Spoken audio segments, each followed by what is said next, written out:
and happy Free Comic Book Day.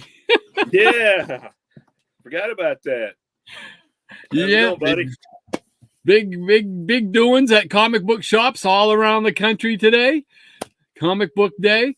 I know my local one, about half hour away from me, Jetpack Comics. They've got a they've always done a big thing where you can go and get like a scavenger hunt to go to different vendors around the city and pick up special comics here and stuff like that. Unfortunately, I'm not going to get to be out there today, but I've done it in the past and it's been a lot of fun. How about you? Yeah, they our local guy, he's got he always has a big to do, and it's always packed, and I'll kind of miss out on that. But I never was one to get into like the free because the free comic book day thing, because where I'd ordered issues online, like new issues, I would like pre-order them, and you could like have your pick of like 2 or 3 different FCBD that things, and so I'm just going to hang around home. It's going to start storming here in a little bit. My grandson's soccer game got canceled afterwards, and my wife, it's her birthday today, and so she's my daughter's going to take her to Cincinnati. They're going to go out and do some shopping and go eat at a Mexican restaurant and all that good stuff. And then she and I are going next weekend because that's like my birthday's on Mother's Day next weekend. So me and her are going to do something next weekend. So yeah. Well, happy birthday to the missus. Well, tell her. Yeah, she was. She's like, well, I'm not real disappointed that the game got canceled. I get to maybe lay around in the bed. I was like, just lay around as long as you want. It's your day. I love it. It's great when you have those days where you just sometimes you might not just feel like getting right up and getting right at it, and you just like, I think I just want to lay here for another. Yeah, I took one of those. Yeah, I took one of those days yesterday. Because our fiscal year runs from like April to May, and so instead of like getting all your vacation days and stuff back in January, we get them at the 1st of May. So I didn't waste any time. I took a personal day yesterday. Like, man, I just want to sleep because I've been feeling kind of burnt. So I was like, I just want to rest. So I slept in quite a bit yesterday. Wow, well, there you go. Nothing wrong with that. Believe me, I love a good day, especially if it's crappy weather. Yeah, if it's crappy weather, man. Yeah, I just as soon stay either on the couch or in bed watching a movie or something. Today we've got me and my daughter going to be watching a wrestling pay-per-view, the WWE. They're coming out of France today with a special show, so we're going to hang out this afternoon and watch that. So I can't wait for that. Good deal. So, well, what do you say? Should we open up the floodgates and let the peanut gallery in? Let's let them come out of the chute. You're right. Here we go.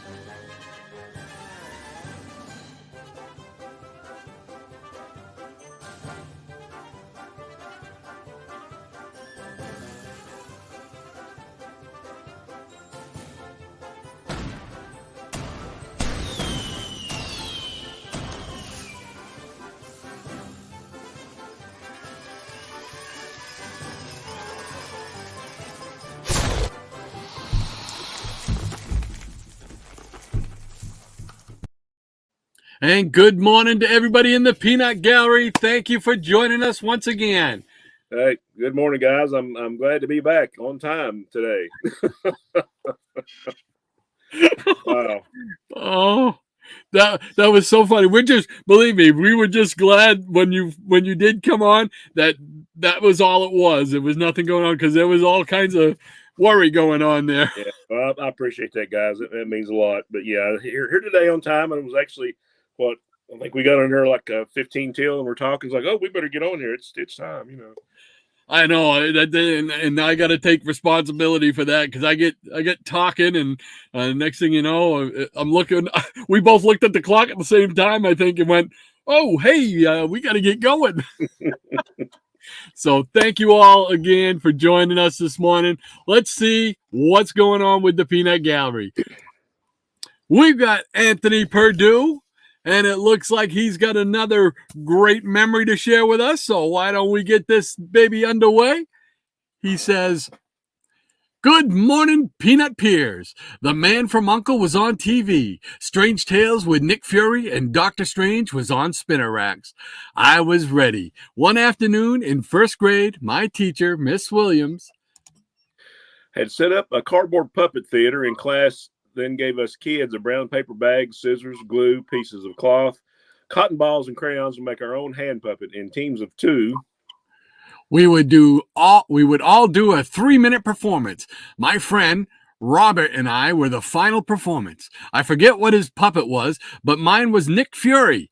Black cloth, eye patch, and cotton ball temple hair.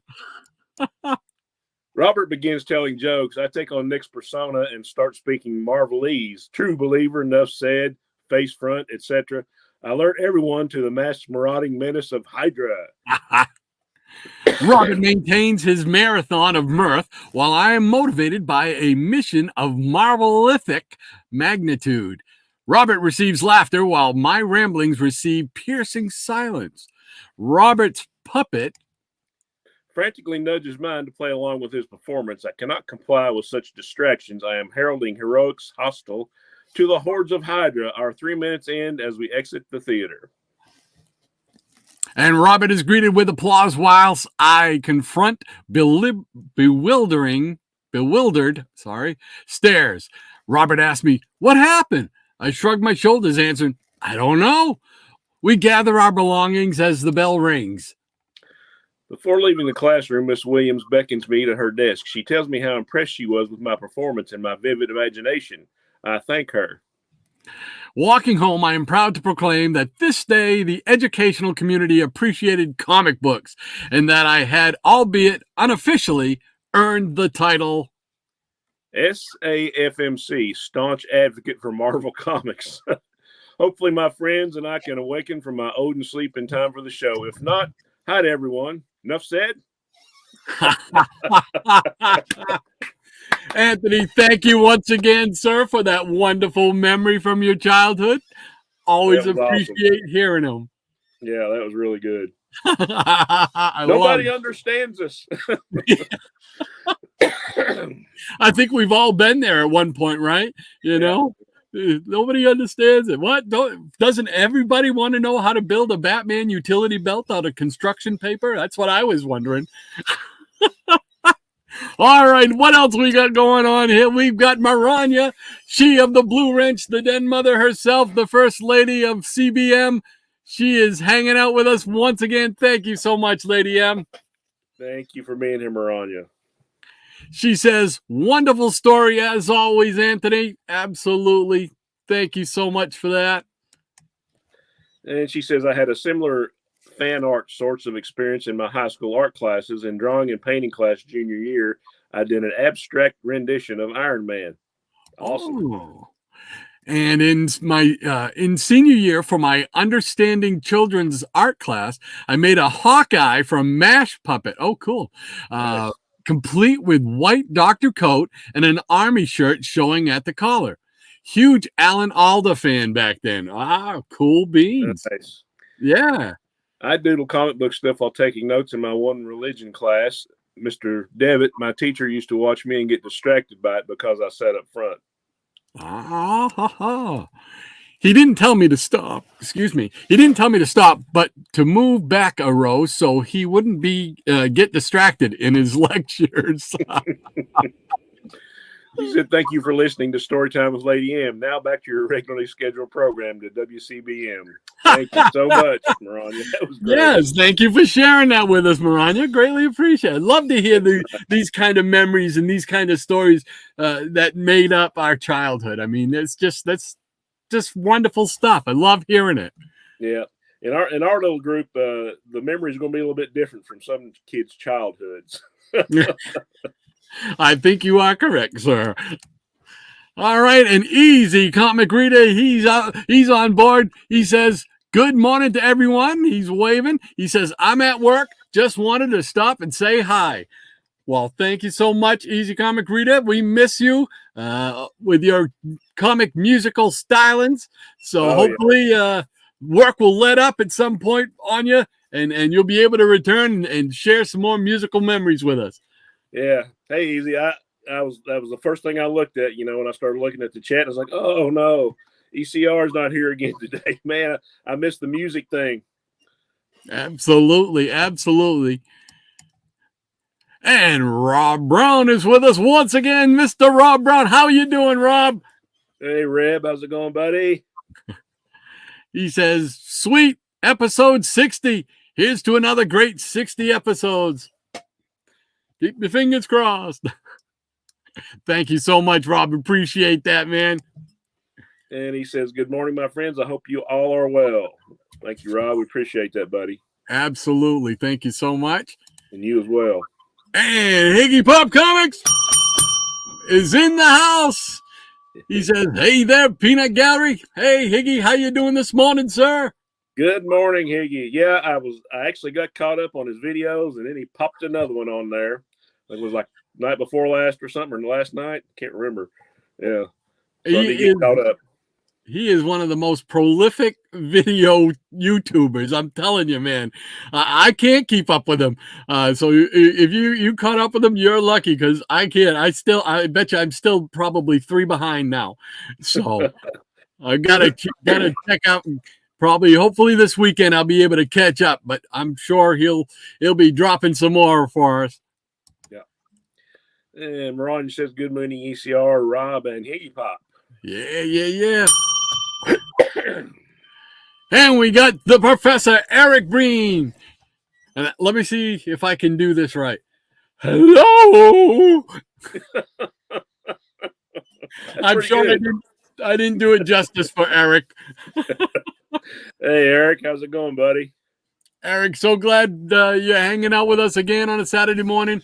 For those of you who did not see it yet, and I can't believe there's anybody out there that hasn't seen it yet, watch Graphic Man's show from last Wednesday where he had Eric Breen on. It was just a wonderful show. Yeah, I mean, awesome.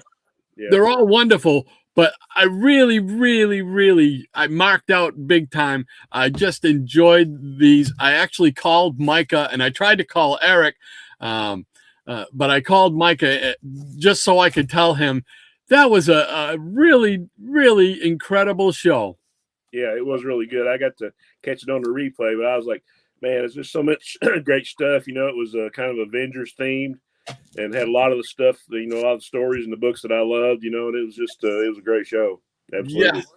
It was great because I felt like it was tailor-made to me, because the Avengers were my Marvel group. Of course, Hulk is my guy, and Avengers was my team book.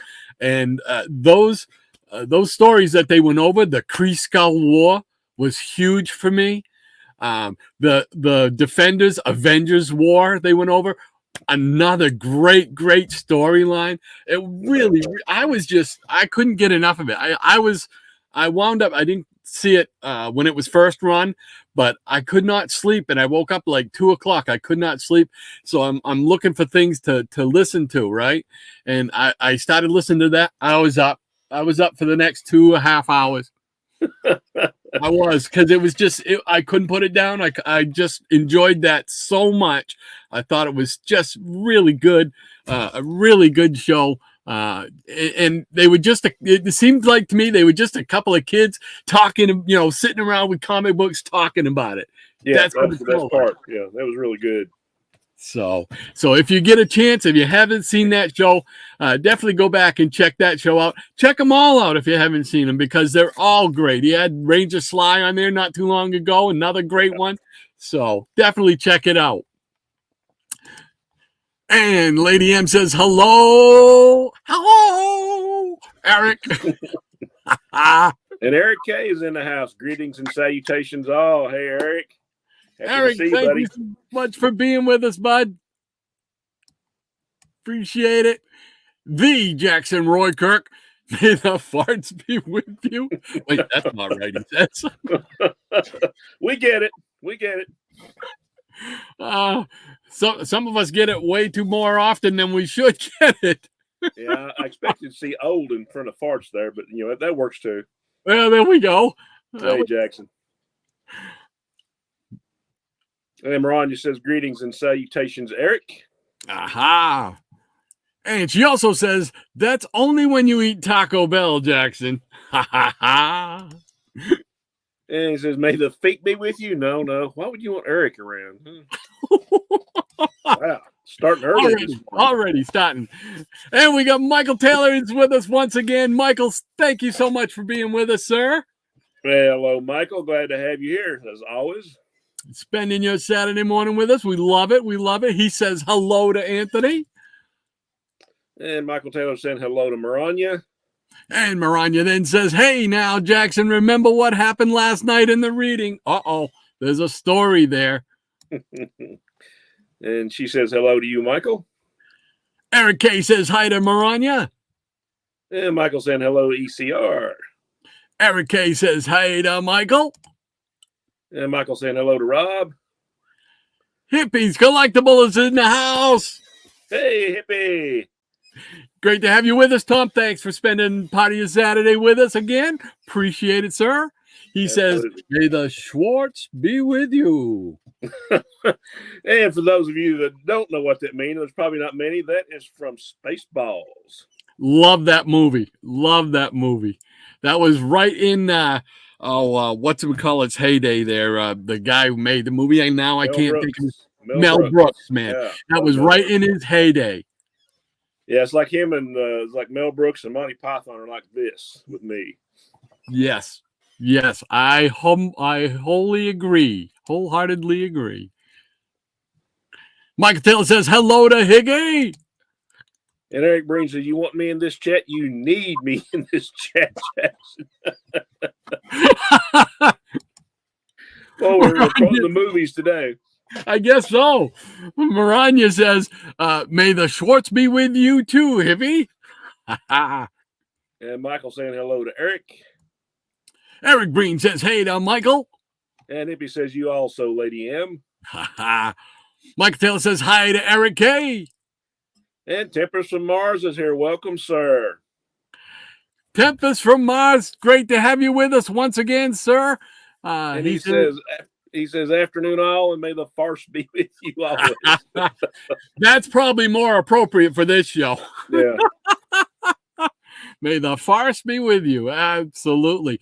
I want to mention, I just watched the latest video that Tempest from Mars did last night, his top 5 comics from his collection. If you get a chance, check it out. It was awesome because I was loving it. I'll give you a little hint, just a little hint. A lot of them are Silver Age, baby. Yeah, that is number. I made a list. I've got like 7 videos, and that's like number 1 on my list. So, and got talking with him last night. So I know you got one to share a little bit later on. But I mentioned to him I was a Psycho Pirate fan. There we go, baby, Psycho Pirate. Yeah, that's right, a great figure. I love it. He even got the little mask. I love the little Medusa mask. That's cool. Yeah, so, that's a great figure. So I pulled that this morning so I could share that when he came on. So there you go, Tempest. Keep making those videos. Wonderful stuff you got there. I'm going to catch up on a lot more of your stuff, hopefully this weekend, sir. Michael Taylor says hello to Jackson. Michael Taylor also says hello to Hippie. And Hippie says, morning, Michael. Michael Taylor says hi to TFM. And TFM saying hello back to Michael. Michael Taylor says, hello, Doc and Shannon, and hello to you, sir. Thank you, kind sir. The Jackson Roy Kirk says, good morning and afternoon, folks.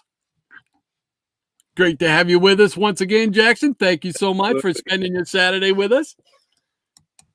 And Ranger Sly's in the house, our neighbor to the north. Hey, Ranger. Hey. There we go. Howdy. He says howdy from Canada and maple sugar sweet morning to all. There we go, baby. Thank you so much, Ranger Sly, for hanging out with us once again on a Saturday morning. We greatly appreciate it, sir. Yeah, and as we mentioned earlier about Graphic Man show, that was another great show with Ranger Sly. I mean, he was just pulling out book after book. Like, man, are you getting into my boxes over here? We had so much that we collect in common, so it was a great show. Oh, it was definitely. So definitely go and check that one out as well. Fun stuff, man. There's just a lot of people making great videos right now. It really is. Michael Taylor says, I watched a few episodes of Moon Knight, thought it was pretty good. That must be the Disney series he's talking about. I really liked it. I didn't really collect or read much of Moon Knight early on and later on either, but I watched the show and I really liked it. Of course, people that read the comic, it might not have been, what they thought, exactly. But I really liked it. Yeah. Yeah. I remember seeing, I can't remember all that much about it, but I do remember seeing like the first 3 episodes, and I didn't have a problem with it. Yeah, I thought it was pretty good.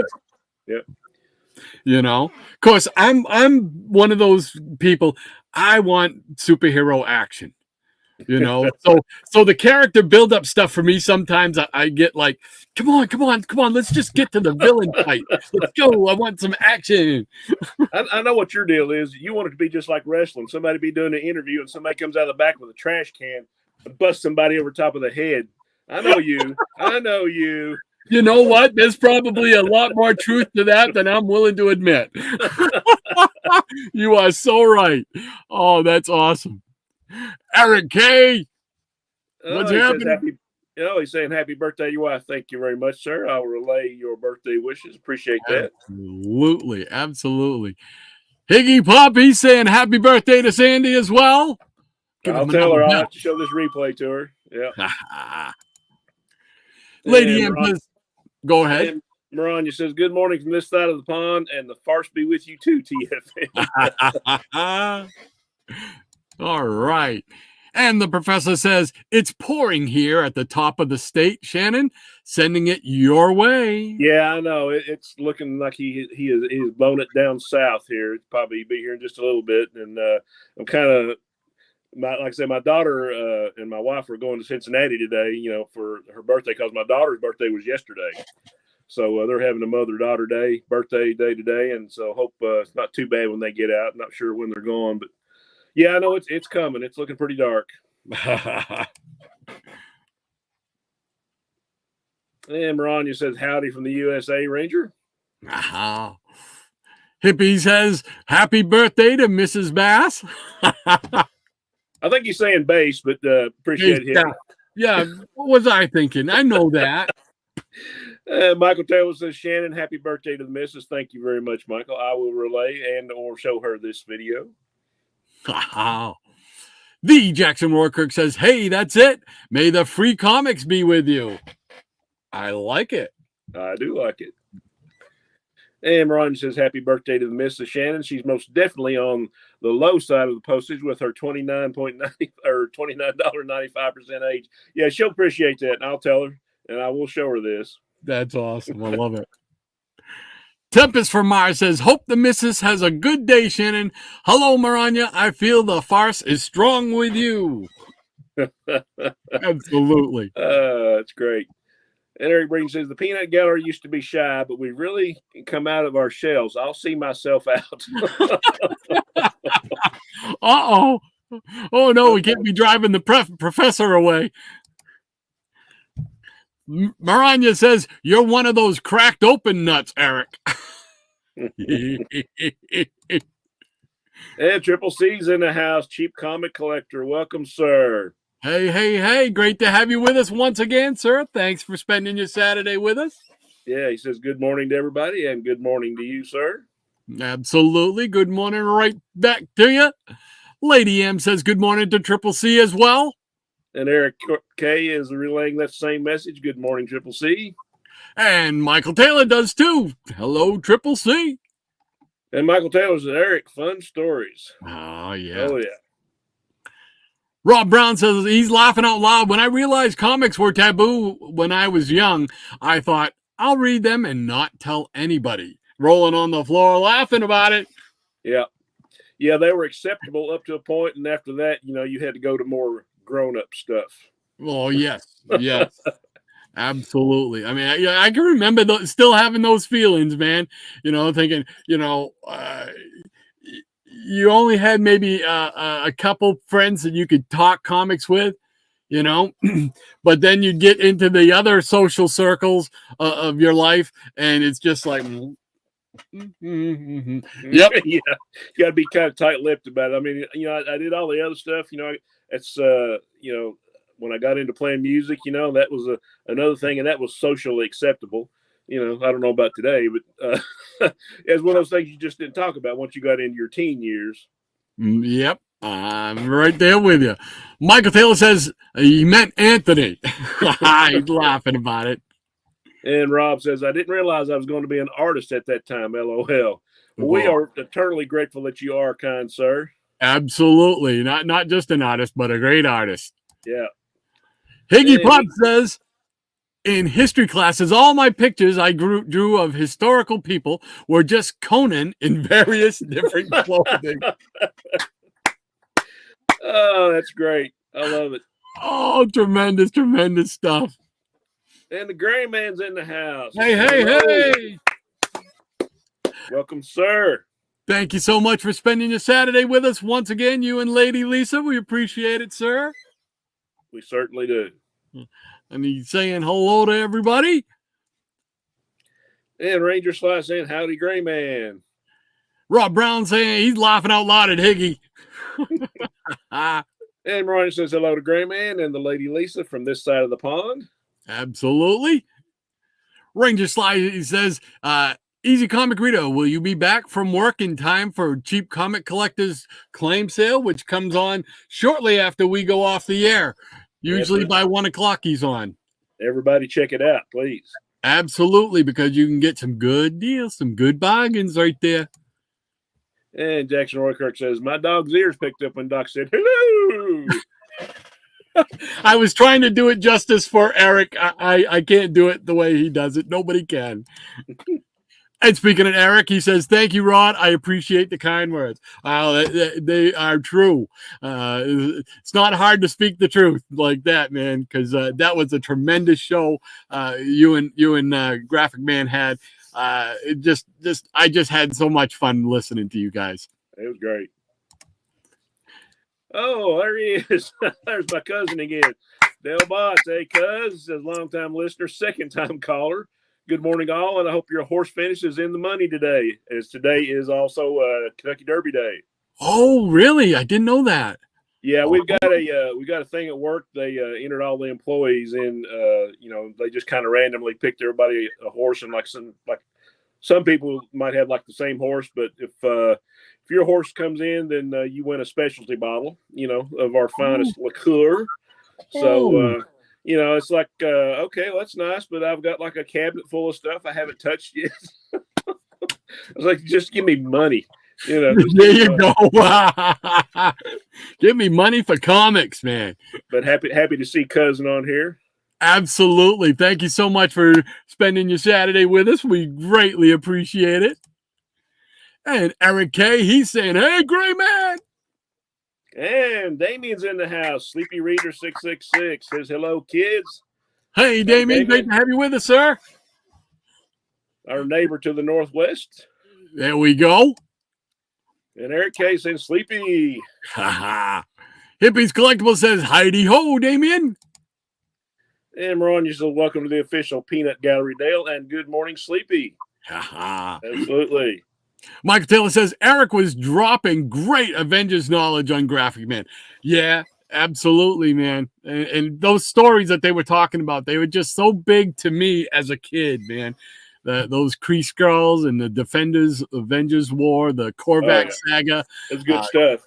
Yeah, it was they were just tremendous stories before they really had the big event type stuff, that crossed over 30 different books, you know. But it just took me back, and I was just for like 2 hours, I was just that kid again at that period in my life, just enjoying comics again. So basically, you're saying you liked it? Yeah, just a little. And Rob Brown, our resident professional in the house, says, I agree. Micah's show with Green was great. Absolutely. I think it means with Green. Yeah, I think we know what he meant. Yeah. There he is. There we go. There we go. You got to love autocorrect, right? Yeah. Oh man, I'm telling you, how many times have I sent messages to you on text, and then I have to send another one correcting it? Yeah, I'm like, what in the hell is he? Oh yeah. Oh, it drives me crazy because I don't look at it. I don't read it before I send it. I just speak into it. Blah blah blah blah blah. Boom. And then when you reply back, maybe with some question marks, like what, and I'm like, what did it say? And it something totally different. Maybe it's that East Coast accent, man. Maybe that's what's throwing it off. I don't know. It's up here in Maine, yeah. It's the way we talk up here, yes, sir. Oh, Michael Taylor says hello to Sleepy Rita. And Michael saying hello to Cousin Dale. And Michael also says hello to Gray Man. And Mel says, I think Mel Brooks is in his 90s. Yeah, still going strong. Yeah, man. I just enjoyed his sense of humor. The very right in your face, stupid kind of humor. I just love that stuff. Oh, yeah. The history of the world that he did. Remember that movie? Oh, yeah. I saw Blazing Saddles and Young Frankenstein in the theater when it came out.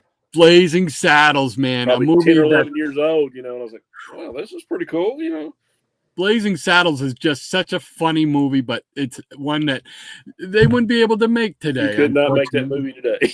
No, and it's sad because it's just comedy. You know what I mean? It's not meant to be malicious to anybody or anything. And it's too bad that you're not going to see any movies like that. But Blazing Saddles is just, he rode a blazing saddle. I love that. That's a great classic movie for me. Yeah. Oh, there we go. We got Miranda. She's got the pause line ready to go in honor of Pauline and Kat Murdoch. I think it's time to show some comics. You think so? I think so. You want to take it, buddy? Yeah. I got some stuff laying all around, as you can see. I thought I was like we talked earlier. I was trying to find some stuff that I. Whoops! Hey, and, how about we bring you back? There we go. And how about we put you in the spotlight? How about I show the comics and we show your face? How's that? Oh my gosh! It's like the ego was taking over. Yeah, I was trying to. We talked earlier. I was trying to find some stuff that I thought that I hadn't shown yet. So maybe have a few things that people haven't seen. Got some figures. Like I say, I found a picture that I was kind of fond of that I want to show too. This first one is from the early '80s. Like a little short run series. I think I have all of them at one here. But this is Night Force by Marv Wolfman and Gene Colan. Oh yes. I thought this was a cool little series and cool character. What was this guy's name? Baron Winter? Was that it? You know what? I did not. I remember having. I think I picked up that first issue, but I do not remember hardly anything else about it except Gene Colan. Yeah, I think I picked up. There was like 14 issues. I picked up 13 of them in a lot for like $10, so I thought it was a pretty good deal. There's nobody wearing a cape or a mask, so right. That was my criterion back then. Number one. Here's number two. See, now I don't even remember that cover, but that's cool. Yeah, that's of course we all know about Gene Colan. All the stuff. Yeah. Tim of Dracula and Daredevil and all the great stuff he did for Marvel. But when he came to DC, I think his stuff kind of got a little overlooked. Probably one of my favorite miniseries is that the Phantom Zone miniseries. You remember that one?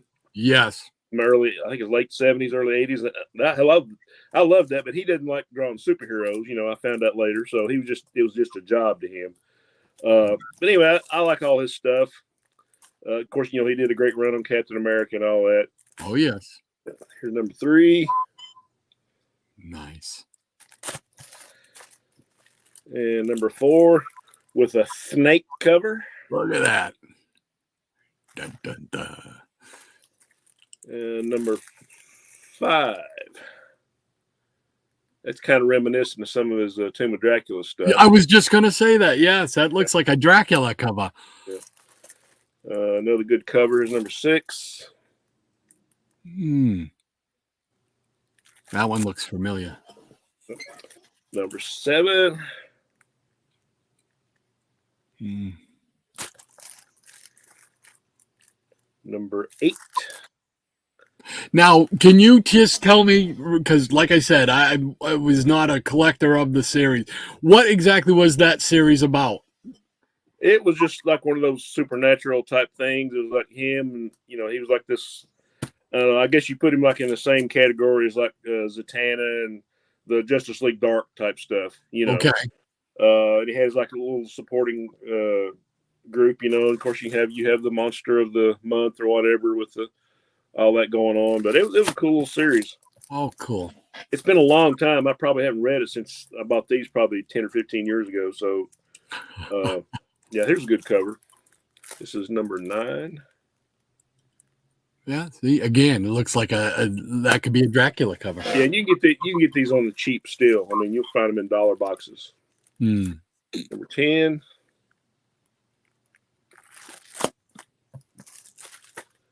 Number 11. Nice. Number 12, I guess, I don't know what this character's name is. It might be King of the Cats. I don't know. And I'm missing issue 13, but the last issue was 14. And this is the final fear-fraught issue. And you got the little blurb down here with the Superman 3 sweepstakes. Oh, yeah. So, this was getting towards the end of the Bronze Age. Just want to show a picture. Sandy was going through some totes and found a bunch of pictures that we don't have a whole lot of room to hang pictures because the walls are like covered with pictures of grandkids now. But I found a picture that I used to have in here, and I wondered what happened to it. And I guess I had it set up, but like the back, the little thing that's set up on broke off. So I guess that's probably why I put it up. But this is a picture that I got from one of the cons I went to several years ago of me and Margot Kidder. Oh, wow. Yeah, and she was so funny and so cool. I had her, she posed for this picture for me, and I had like a little mini poster of Amityville Horror.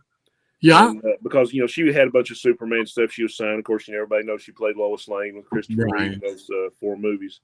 Yeah. But I really loved her in Amityville, and she was telling me, said she loves. He said that was so much fun making that movie. She said that movie scared the piss out of everyone, but we had a ball making.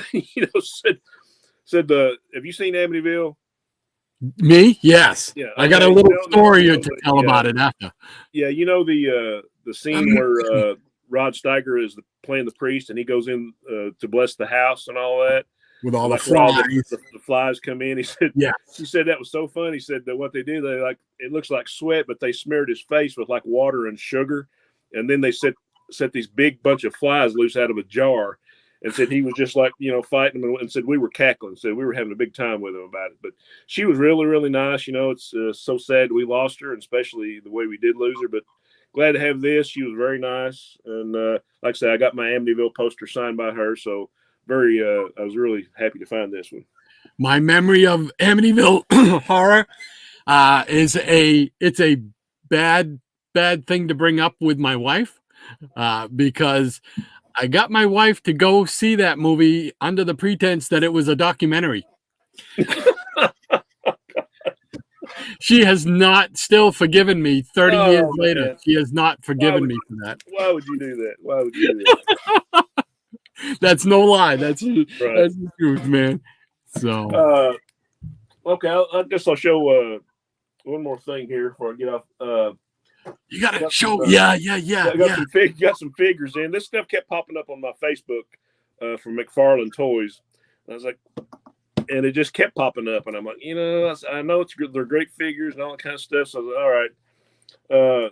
I said, all right, I dipped into my music money. I said, okay, I'm gonna, instead of like spending this on comic books, I'm gonna get some figures just because I love the story this was based on so much, and just because they look cool, So yes. and actually, I got some more coming in today. Got some of those like Mego reissues coming in. Won't have them in time to show today, but you buy 4 of these, and it got those build a figure thing in it, where it's got like a part of another figure you can build. And I think they did that probably when they had like the DC 75th anniversary. You remember those figures? Yes. Like, Yeah. but they'd have like the figure, and they'd have like part of another figure, but you had to like buy the whole set to like complete Right. that figure, which I never did. I've still got Ultra Humanite's torso over somewhere on the shelf. Yeah. But I thought these were so cool, and when I got them, I was even more impressed. They'll cost you a few bucks, but to me, it was worth it. I got a discount, and then I got like another discount for being like a first time buyer or whatever. But these are all based on the Crisis Gold Label collection. This is Kid Flash. Oh, very nice. Yeah, and you got the extra hands for him, and then you got the legs from the Build-A-Figure from the Monitor. Of course, everybody knows the Monitor from Crisis on Infinite Earths. But that figure right there, that's got some meat to it. You know what I mean? It's not the typical thin. Right, yeah. I mean, they're, I don't know, probably 8 or 10 inches high. Yeah, you got there's something to that right there. You can see. Got the stand and got the figure you can build. Of course, on the back, it's got the images from the Crisis series, George Perez. Yes. And showing you how to put the figure together, and it has the images from the Crisis series. So nothing, not for my money anyway, nothing not to like here. So just a great figure. There's the Kid Flash. Very cool, man. Very cool. And here we have, as we were talking about earlier, one of my favorite villains. Here's the Psycho Pirate. There we go. I know. I see. No, I can see in the chat. The next comment that we read when we go back is going to be from Tempest from Mars, and he talks about mentions the McFarlane one. But I knew you were going to show it, so it's like, yeah, baby. Yeah, that's great. And of course, you got the torso over the Monitor there. Look at that. Yeah. That's I'm going to pick one up of those. That's definitely going to be on my to-do list. Yeah, like I said, I got I got a little bargain on it, but just because they were like 10 or 15% off if you got all four, and then I got like another 10% for being like a new customer or whatever. They're pretty cool, same as the other one. Shows you how to put the figure together. So really cool. Yeah. And these two are I love those, but these two are my favorites. Here we have the Spectre. Oh, yeah. Yeah, you're going to have to get this one too, right? Yes. More money. Yeah. Oh, wow. That is cool. Yeah, these are outstanding, man. I just, like I say, I'm not huge into action figures, but, right. I was like, well, in this case, I'm going to take some of the comic money and spend on this because it is related to like one of my top 3 all-time favorite stories. That is just tremendous, man. And last but not least, we have, and I didn't know this till it came in because I just thought it was like the Superman of Earth 1 or the Silver Age Superman, whatever you want to call it. But this was actually the Superman of Earth 2, the original Kal-El. Oh, wow. Kind of seems kind of showing his age there. I was going to say, does they have the gray at the temples? Actually, I think it does. I think you'd have to take it out to be able to actually see it. Right. But that's cool, though. But yeah, here we have the original Superman from 1938. Oh, man. He's got some flying hands you can put on him there. And you have, I guess, what is it, the arms from the Psycho Pirate. So, yeah, just really pleased to have these. Those are awesome, man. All right, man, that's all I got for now. Oh, that's incredible. I love it. I love it.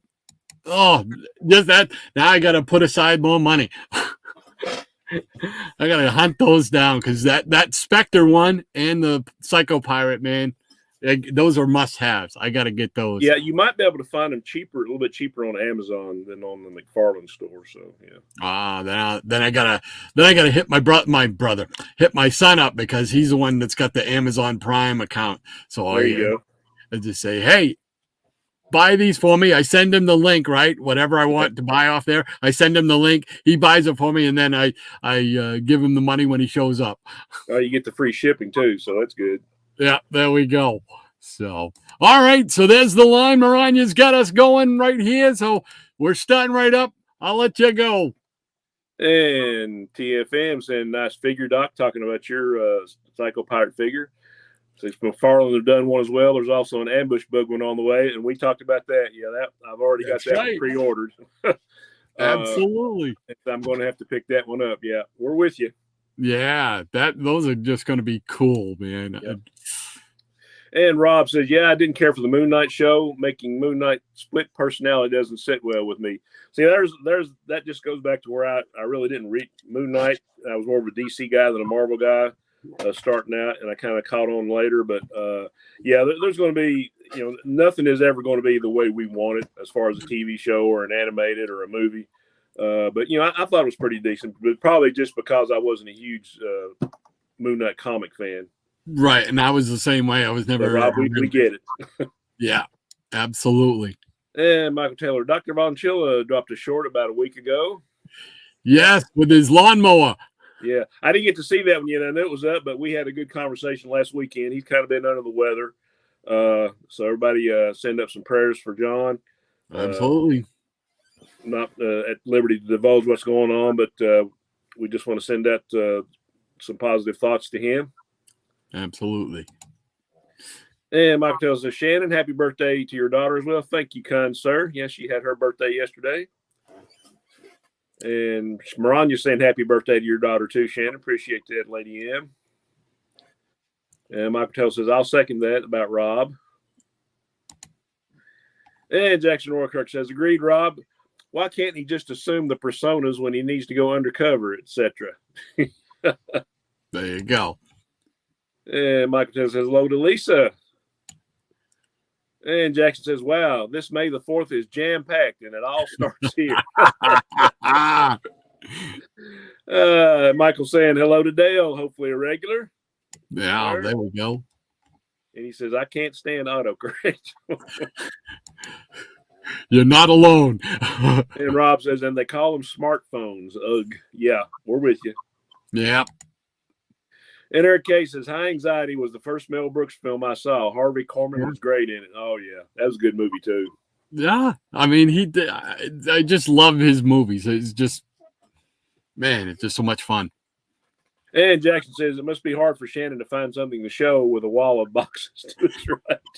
Well, that's true, but I'm not sure which boxes I pulled from before, So I was like, have I shown this? And I was like, okay, to find out, I'll have to go back and review all 60 shows. So I'll have to pull a box and hope. There we go. That's what I do. I pull a box and I hope. My memory ain't what it used to be, so to me, I'm showing them again for the first time. Yeah, and hopefully that's the way it is with some of the rest of the guys too. So, And Eric Breen says, Higgy, doesn't Gene Colan have a cousin in comics? And if you watched Higgy's show, you know who he's talking about. No. Oh, cousin Sammy. Yeah. Yeah. And Hippies, yeah, Baron Winters. Absolutely. From Night Force. And Jackson Warkirk says, I just picked up 2 through 8 of Night Force. I've had number 1 for a few years. Yeah, it's a cool little series. I just need that one issue, and mine will be complete. And I'm sure I could probably find it for $1 somewhere. There we go.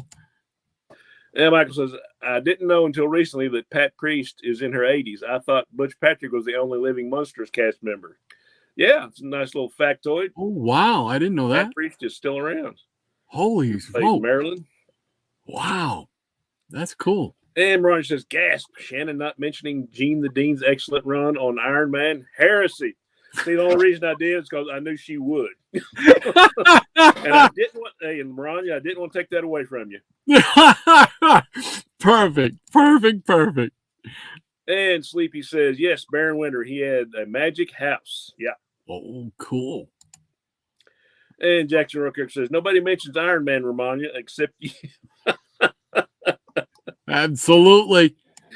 And Ranger Sly says, not surprised to hear Gene Colan didn't like to draw the superhero stuff. He was much better at drawing anything else, crime, war, westerns, and horror. Yeah, he liked the dark, moody stuff, man. Just you look at his art and it's all the shadow work. It just amazes me, how he can get the feel of the story just by, throwing in a bunch of shadows. Even the stuff that he did do, like on Daredevil, it was very dark. You could see that same style and influence or whatever, so absolutely. I agree. Oh, yeah. It's like in the Captain America run, I'm not sure about the issue, maybe 119 or 120 where, you got the Red Skull and he's got the cosmic cube and he's like changing his face to look like Captain America. You remember that issue? Yeah. That really drew me into it. And Ron says, I know, Jackson, they only talk about that slimy, spineless, hubcap-stealing, skyscraper-defacing, cake-eating, wall-crawling, web-slinging Max Menace known as Spider-Man. I don't think I've talked about Spider-Man that much. Oh, man. And Ranger Sly says, you met Margot Kidder. Holy moly. Pardon my French. So cool. Yeah, she was a blast, man. She was really into it and just really engaging with everybody, and having conversations. I was getting ready to move on because there was like a line behind me, but she sat there and like jabbered at me for like 15 minutes. So it was really cool. That's a great memory, Yeah, I can see why. That's awesome. And Jackson Orkirk says, yes. And Tempest from Mars says, my favorite Mel Brooks film is High Anxiety. I think it might be a bit overlooked, but there's some very funny stuff in there. Yeah. Yes. Yeah. There's some, you there's a lot of wink moments in that movie. You go, oh, I got you. I know what you mean. That's a really good movie. Wasn't that supposed to be like a parody of an Alfred Hitchcock movie? Was it Vertigo? Yeah, it might have been. Yeah. I think it was Vertigo. Yeah. If I remember correctly. And Marani says, with a title like Four Color Fury, we better see some representations of the good sergeant and agent of S.H.I.E.L.D. himself. Oh, I didn't even think of that when I made that title. I got to be honest. She's thrown down the gauntlet, man. I was wondering when the card came up. Of course, I knew Deathlock. Who was the other character? Skyman from Skyman. Okay, yeah, I got you. Yeah. So I try and pick some oddball ones just to throw in there once in a while. Yeah, I know, I love it. And even sometimes you stump me, like today. I'm like, who the devil is that? And Rob Brown says, roll on the floor laughing, the Amityville documentary.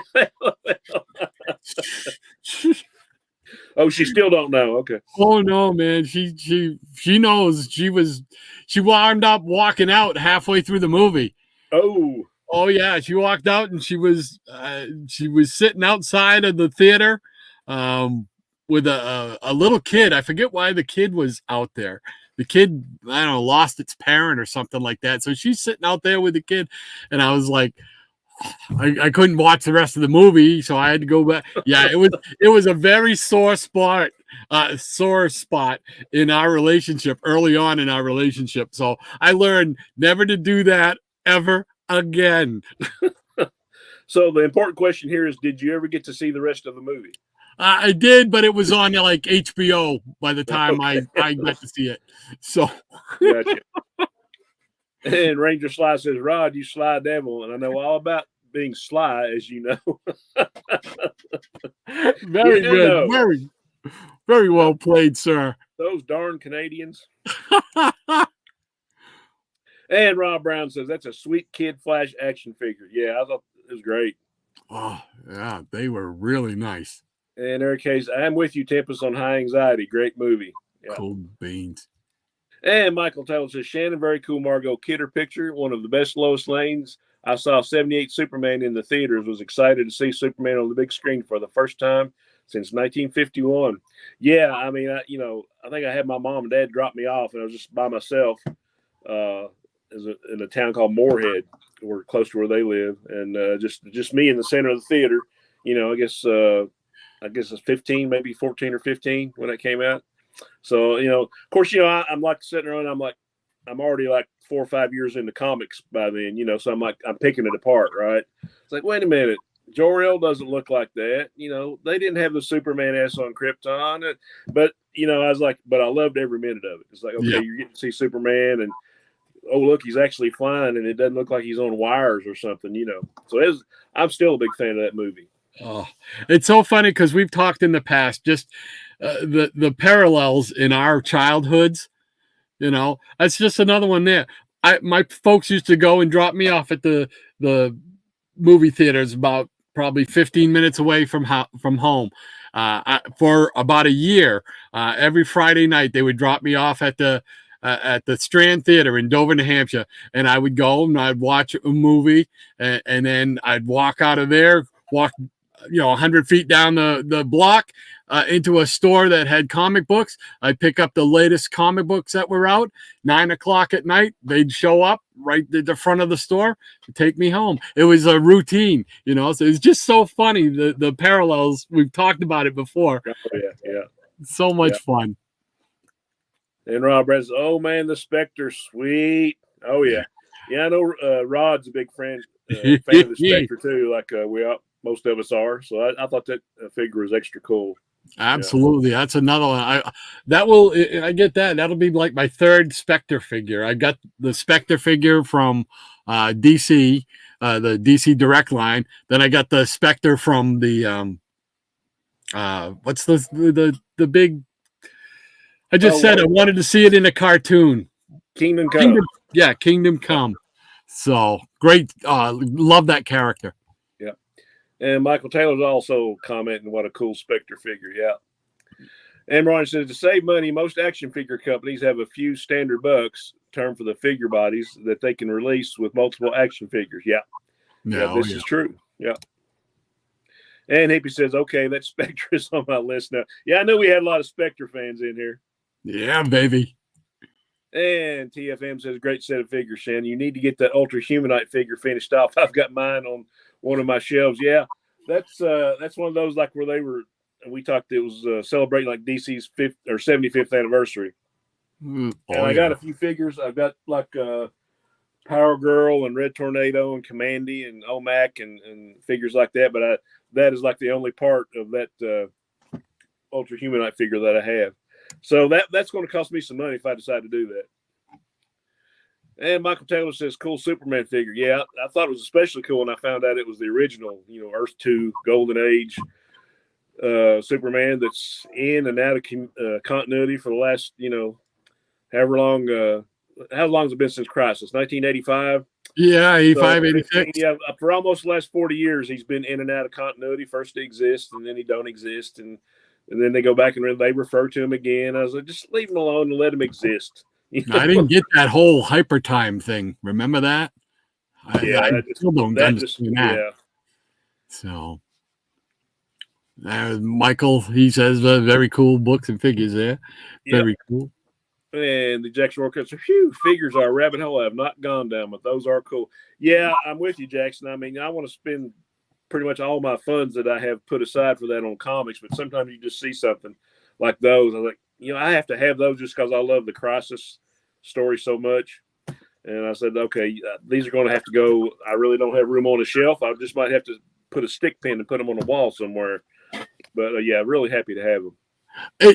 Sometimes there's just figures that, you have to have.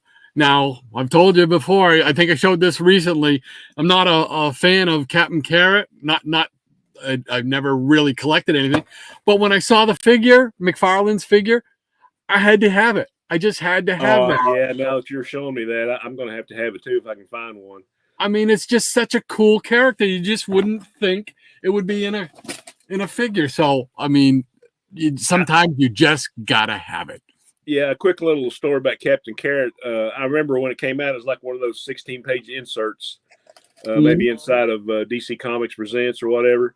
Yeah. And I bought several issues of the comic, and I think the first one I bought was like maybe a year in, where they were teaming up with the JLA from Another Earth, that just a lot of animals. So you had Captain Carrot teaming up with Super Rabbit and Wonder Rabbit and Bat Mouse and the Crash and Green Lambkin and just all this fun stuff. And the guy that created that book, Scott Shaw, I actually got to talk to him and got a lot of those autographed at a show. And the guy is hilarious. And he actually, and you're going to remember this name from cartoons, Tex Avery. Oh, He started out working with Tex Avery. Oh, wow. All those great Tex Avery cartoons. You know what I'm talking about? Droopy and all the Wolf. Sure. And all those guys. Yeah. So that was where he first got into like comics and animation. He got to work with Tex Avery. Oh, wow. The guy would have just kept talking, but there was like a line. Just same thing with Margot Kidder. There was like a line forming behind me. And I was like, okay, well, I'm going to have to get out of here. Yeah, just come back around. We'll talk some more about Tex. Okay. really cool guy, yeah. So Michael tells me, I didn't know Moon Knight's history until the show as well. And QNS, quite enough Sarah's here. Hey, guys. How you doing, QNS? Great to have you with us once again on a Saturday, free comic book day. Absolutely. Glad you decided to join us and maybe like miss out on some free comics, depending on what time your shop opens. And Jackson Roy Kirk says Q&S. And Maranya saying, hey there, Q&S. Michael Taylor says, should be called dumb, correct? Dumb, correct. Yeah, it's autocorrect. Yeah. Absolutely. And Trusty Sidekick is in the house. Been a while since we've seen him. Yes. Yeah. Great to have you with us, Trusty. Yeah. Thanks so much. And Jackson says, Trusty. And Maranya saying hello to Trusty. And Trusty saying, creator, Maranya. Michael tells us Brooks was a comedy genius. Yep, he certainly was. Absolutely. And Maranya says, my first Mel Brooks movie in the theater was Young Frankenstein when it came out. Yeah. Absolutely. Great movie. We go. All right. We are set up now from Maranya with the pause line once again. So it's time to show some more comics. All right. Awesome. Okay. Let's see what I got here. I pulled out some Fantastic Four. I was tempted to pull out some Avengers, but they did such a good job on Micah's show the other night. I says, no, nobody's going to want to see them over again. So I says, I'll go with the Fantastic Four. So that's what I pulled. Good deal. All right, here we go. Whoops. And we're going to start off with one that was gifted to me from Dr. Von Chilla. Oh, yeah, that was awesome. The record. Yeah, the Power Records, huh? Thank you so much once again, John. Appreciate that, sir. Keep that separate. Let's see. All right. This is one of my favorite Fantastic Four books, and you'll see it immediately, and you guys will all know why. It is my earliest Fantastic Four now in my collection. It's number 12. Oh, nice. I just love this one. Of course, the Hulk, their first meeting, and I just love the way the Hulk's colored. Yeah, and he's drawn. I just love that version of it. Yeah, that Kirby kid has a lot of promise. Yeah, he's got something going on there. All right, I better put them over here so they don't fall down. And, in keeping with that same theme, a mere 12, 13 issues later, here we go with number 25. Oh, yeah. Haven't seen that one in a while. Yeah. You got to love those purple backgrounds. And the Hulk just dwarfs the thing here. Yeah. He must have been taking his vitamins or something like that day. Good stuff. And then keeping with guest stars in the Fantastic Four, we got number 26 with the Avengers taking over the second half of that story. Oh, well, there's another one I haven't seen in a while. Nice. So, and then more guest stars. Here was number 28 with the X-Men.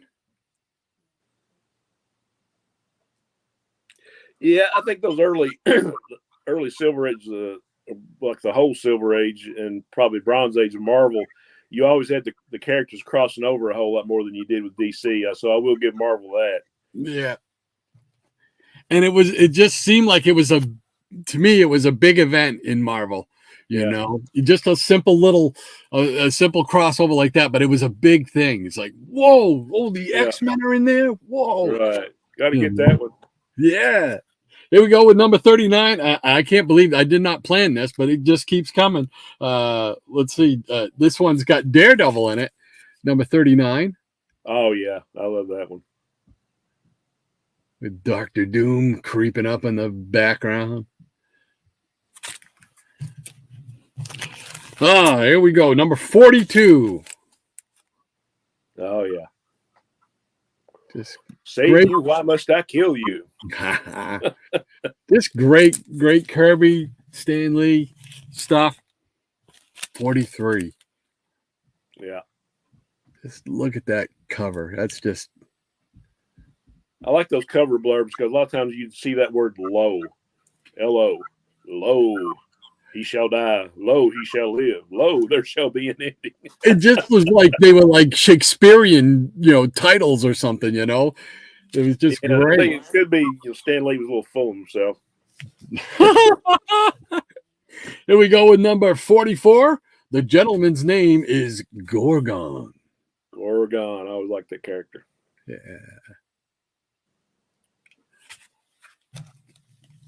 And this is one of my favorite ones right here. One of my favorite Fantastic Four covers and Fantastic Four stories. Among Us hides the Inhuman. Just love this one. Oh yeah, that's a great one. I just love the fact that they are in the back, and it's kind of like something out of a monster movie.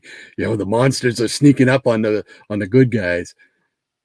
Yeah, it's just very, very cool. That's a special book for me. Here we go with number 46 with more Inhumans.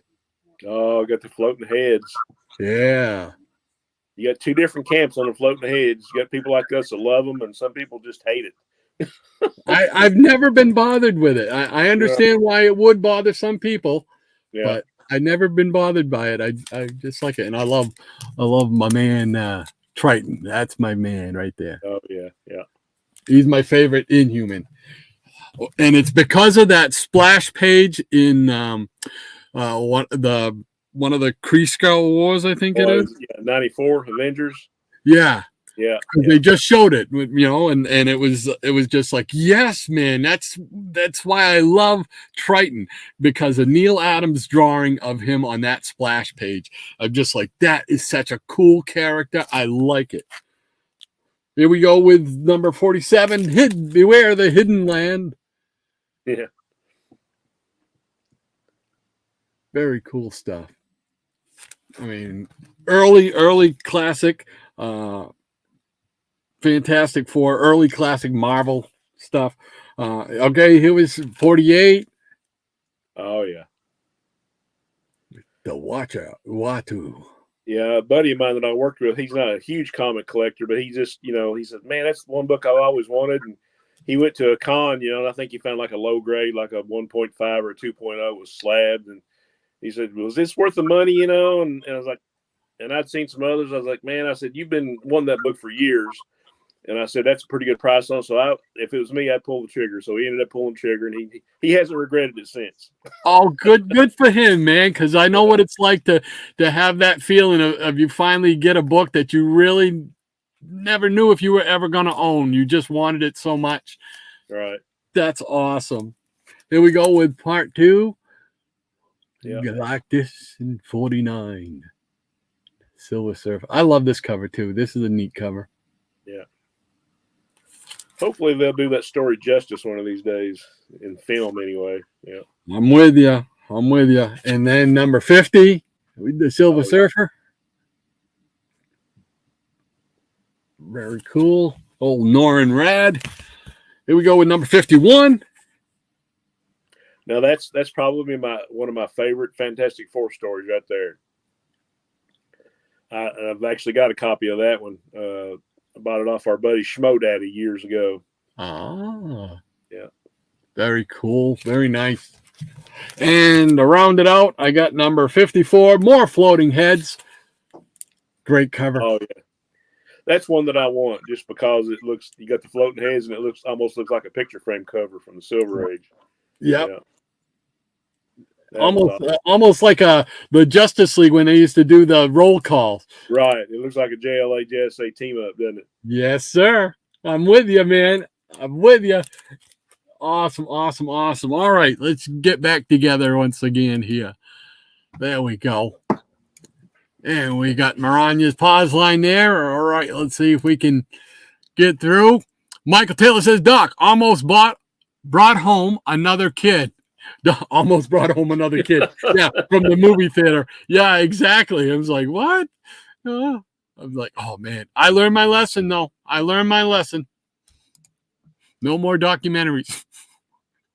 Michael Taylor says, Christopher Reeves refused to wear a muscle suit, worked out hard for the role. Absolutely. Yeah. I remember hearing that. Yeah, I remember hearing that. Rob Brown's, when I was young, my local LCS was also part of a barbecue restaurant. My mom and dad would drop me off on Saturdays for 2 to 3 hours. Isn't that so much fun to be able to do that when you're just going to drop me off. I know I'm going to be here looking at comics for a couple hours. Yeah, the book rack was your babysitter. Absolutely. I did it when every Wednesday night we were grocery shopping, and I would go get to spend my time while they were grocery shopping. I'd spend my time at the spinner rack. It was awesome. I still have so many fond memories of that. Oh yeah. Rob Brown also says I would look through the comics, pick who I wanted, go order a barbecue sandwich, sit and read my comics. Does it get any better? It does not. That's awesome. Rob also says, if I wasn't dropped off on Saturday, I would have a bad weekend. Yeah, I hear you. Absolutely. And Maranya says, McFarlane can afford to make the oddball DC characters because he has money. But even he likely uses the buck system to help crank out multiple superhero figures of certain types. Oh, I'm sure. Yeah, it makes sense. You're right. It makes sense. Tempest for Mars says, how can you not like Green Lampkin and Wonder Wabbit? Yeah, it's good stuff. It's really entertaining. Oh. And the Captain Carrot stuff can be picked up cheap. Yeah, I'm sure. QNS says, to be honest, I don't even know what Free Comic Book Day is. It didn't exist when I stopped collecting. Well, I understand. He said, is it once a year? Yeah, it's usually around this time, April, May. Yeah, first Saturday in May, I think. Oh, is it the first Saturday in May? I didn't know it was like an Easter or something. Cool beans. Rob Brown says, love Power Records. Yeah. Ranger Sly says, do you know what this stream needs? More cowbell. No, I mean more thumbs up. We'll take either. That's right. We'll take either, brother. Mike Taylor says, FF12, great cover. Yeah, love that cover. Love that story. Hippie says, when the FF were the greatest comic magazine. Yes. Lady M says, I believe we read those Hulk Thing Hulk issues on the Geeky Puppet Show. I likely voiced Aunt Petunia's bashful blue-eyed nephew, and Eric voiced old Jade Jaws himself. Oh, that must be a great one, because I'd love to hear you guys go at it. That must be fun. I'll have to look that one up. You guys got to have them on the on the website or something, so I'll have to look those up. Ron also says, and we also read the and a blind man shall lead them. That one I think I remember. I think that wasn't not too long ago, if I'm not mistaken. Tempest from Mars says, Rick Jones not wearing a hard hat on the cover of 26 could get into trouble for that, man. Yeah, OSHA be right on his case. You're right. Absolutely. Hippies Collectible says, Fantastic Four 11, The Impossible Man, one of my favorites. I used to have that. One. I remember it well. Eric K says, I might be the only one in the chat who doesn't really care for the Fantastic Four. Don't hate me. No, not at all, sir. Not at all. We all have our likes and our dislikes, and that's what makes us all fun. He also says, though I can appreciate the great art by Kirby. Well, there you go. See? I mean, you're still one of us. Appreciate it. Lady M says, Eric, I didn't understand the FF greatness until we started doing the readings, and I got to voice the Thing.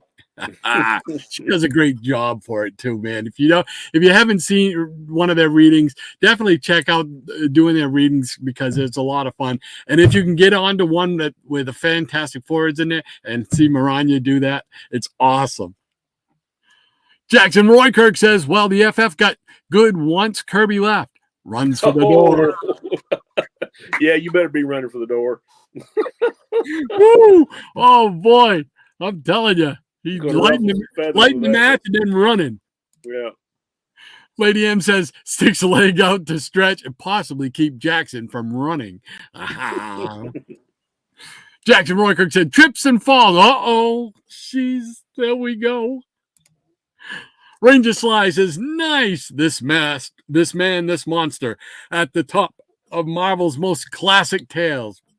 Oh, Absolutely. Yeah. Yes, sir, Bob. Higgy Pop Comics. I will catch up all you guys later on in the replay. I'll be meeting Sleepy Reader at 2 a.m. Alarm Comics. All you people are the best, and cool beans to Rod. Cool beans to you, Right. Higgy. Hey, you guys have a Damien must be visiting relatives up here in Connecticut. Good deal. Oh, that's cool. So we want to see a video. We have to see the video. Yeah. You guys have a good day. The classic meeting. Awesome. Have fun, guys. And Dale Bot says, you boys really take me back. Thanks for that. Better start on a project before the lovely bride throttles me. Keep up the good work. Hey, Dale, glad you joined us, cuz. Really appreciate it. Thank you so much. We greatly appreciate you taking your Saturday and spending with us. A lot of fun. You and Carol have a great weekend, buddy. Awesome. Lady M says, take care, Higgy. Have fun. You too, Dale. Jackson Roykirk says, good hunting, Higgy. Take care, Dale. And Graphic Man says, hello. Hey, Graphic Man. Great to have you with us, sir. Hey, Graphic Man is in the house. Hello. Just regaling folks earlier there with stories of your last show that you did with Mr. Breen and the one prior to that with Ranger Sly. Great shows. Great shows. Absolutely. Can't say it enough. Great shows. Jackson Roykirk says, GM! Maranya says, hey there, Micah. Now that you're here, Rod and Shannon need to show some great one covers. You knows the one I mean. I don't know if there's any Gil Kanes in my stack today or not. I don't know. Jackson Roykirk says, wow, with friends like Maranya. Hey, G-Man. Uh-oh. Mike Taylor says, Doc, great books. I vaguely remember seeing some of those Fantastic Four books at a comic store that a friend and I would go to early in the 80s. May have bought some of them. Don't remember, though. Yeah, my memory ain't what it used to be either. So I'm right there with you, Michael. Lady M says, it's and friends, Jackson. Nah, she says. Mike Taylor says, hello to Graphic Man. Jackson Roykirk says, ha! And Maranya says, Snickerfest, Snickerfit. Snickerfit. And she's got us set up with another line. So what do you say, buddy? You got some more comics you want to share? I always got more comics to share. Ah, that's what I was looking to hear. Here we go. All right. How about we switch gears a little bit and let's show some Super Friends. Oh, cool. Now, are these Ramona Freydon? Really? Yeah, she did most. Ramona Freydon did most of the art. Ernie Chan and Colette actually did this cover, though. Cool. Yeah, I think she did the bulk of them. I'm not sure which issue she actually worked with. It's been a long time since I pulled these out. Nice. Yeah, but I didn't get this one originally. This was like a later purchase. Still working on this run. I think it's like, 46, 47 issues. Wow. And still working on this one. So here's number 1. Here is number 2. Fighting the penguin there. Yeah. I need to get the one with Black Orchid. Yeah. I don't know if I have that one or not. I think this is an upgrade. Number 2. Cool beans. We got number 3. A lot of these are going to be my childhood copies just because I haven't completed this one yet and haven't really upgraded a whole lot of it. Wendy and Marvin on the cover. You got the little DC TV comic, and we've talked about this before. DC had the 4 titles. Yeah. They had Super Friends, Shazam, Isis, and Welcome Back Kotter. All had the little DC TV block at the top, so they could kind of cross promote stuff that was going on here. And here we have number 4. And we got the Riddler, and Skyrocket is clobbering the Super Friends. And everybody knows Skyrocket, right?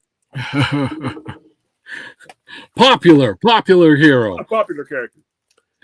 And here we have smashing out of the TV screen, your Saturday morning favorites, the Super Friends, number 5. Here we have a Ramona Fraden cover and Bob Smith.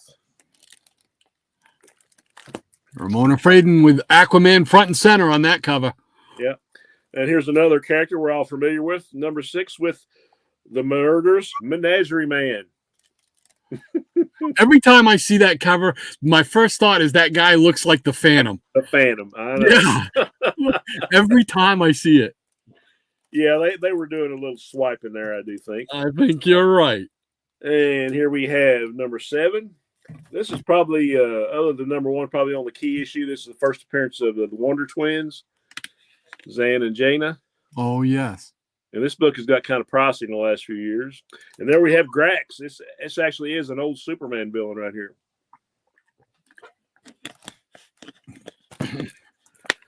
And number 8, this is one I really want to upgrade because it's got my favorite Justice Leaguer on it, Red Tornado. Oh, yeah, there he is. Got a dinosaur cover. Can't beat that. Floating heads on the right. Floating heads, yep. Here we got more Grax, number 9. And who is the super heroine? Why is she the only one who can save the Super Friends? There is some our character Ice from the Global Guardians and later on the Justice League International. Yeah, that's early on. She's got wearing a mask there. And here's number 10, the Monster Menace.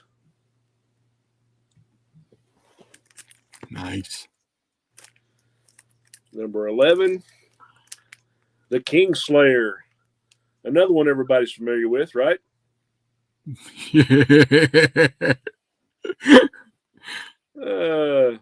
And the Mindless Immortal, number 13. The Mindless Immortal.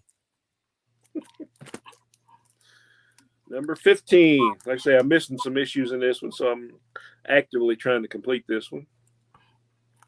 You know, I went to Walmart the other day. I just saw the Wonder Woman's invisible plane. They have a little mini invisible plane. Oh, yeah?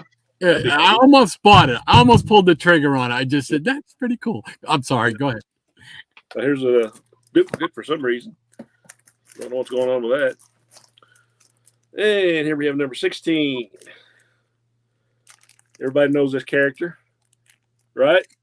What is that? The broccoli head? Yeah, broccoli, blue head with octopus feet. I don't know who he is. I always like this cover. Here's an ocean monster. Oh, yeah. I thought it was funny that Superman's trying to punch him out, and Aquaman's like, oh, no, a sea creature. What will we do? And here we have number 19. This reminded me of that old movie came out when we were kids of the Doberman Gang. You remember that? Ooh, wow. That they trained these Dobermans to like rob a bank. Was that a Disney movie? No, this was like a made-for-TV thing, I think. Oh. Anybody remembers the Dobermans? They made 2 or 3 movies about them, I think. And here we have number 20. Neat. You gotta love Ramona. Well, this is not Ramona Fraden. This is Kurt Schaffenberger, but you gotta love the art on these. Just real vibrant and simplistic. And here we have another Ramona Fraden. One of my favorite villains, Kronos. Kronos, yeah, baby. Yeah. Number 23, the Mirror Master. Nice. And this is number. Oh, here's a coverless 23. This is probably my original. And a coverless 22. Transparent cover variant. Transparent cover variant. There you go. And another Ramona Fraden cover, number 24. Nice. I always like this color. Puppets of the Overlord, number 25. I'm sure they didn't steal anything from Marvel there.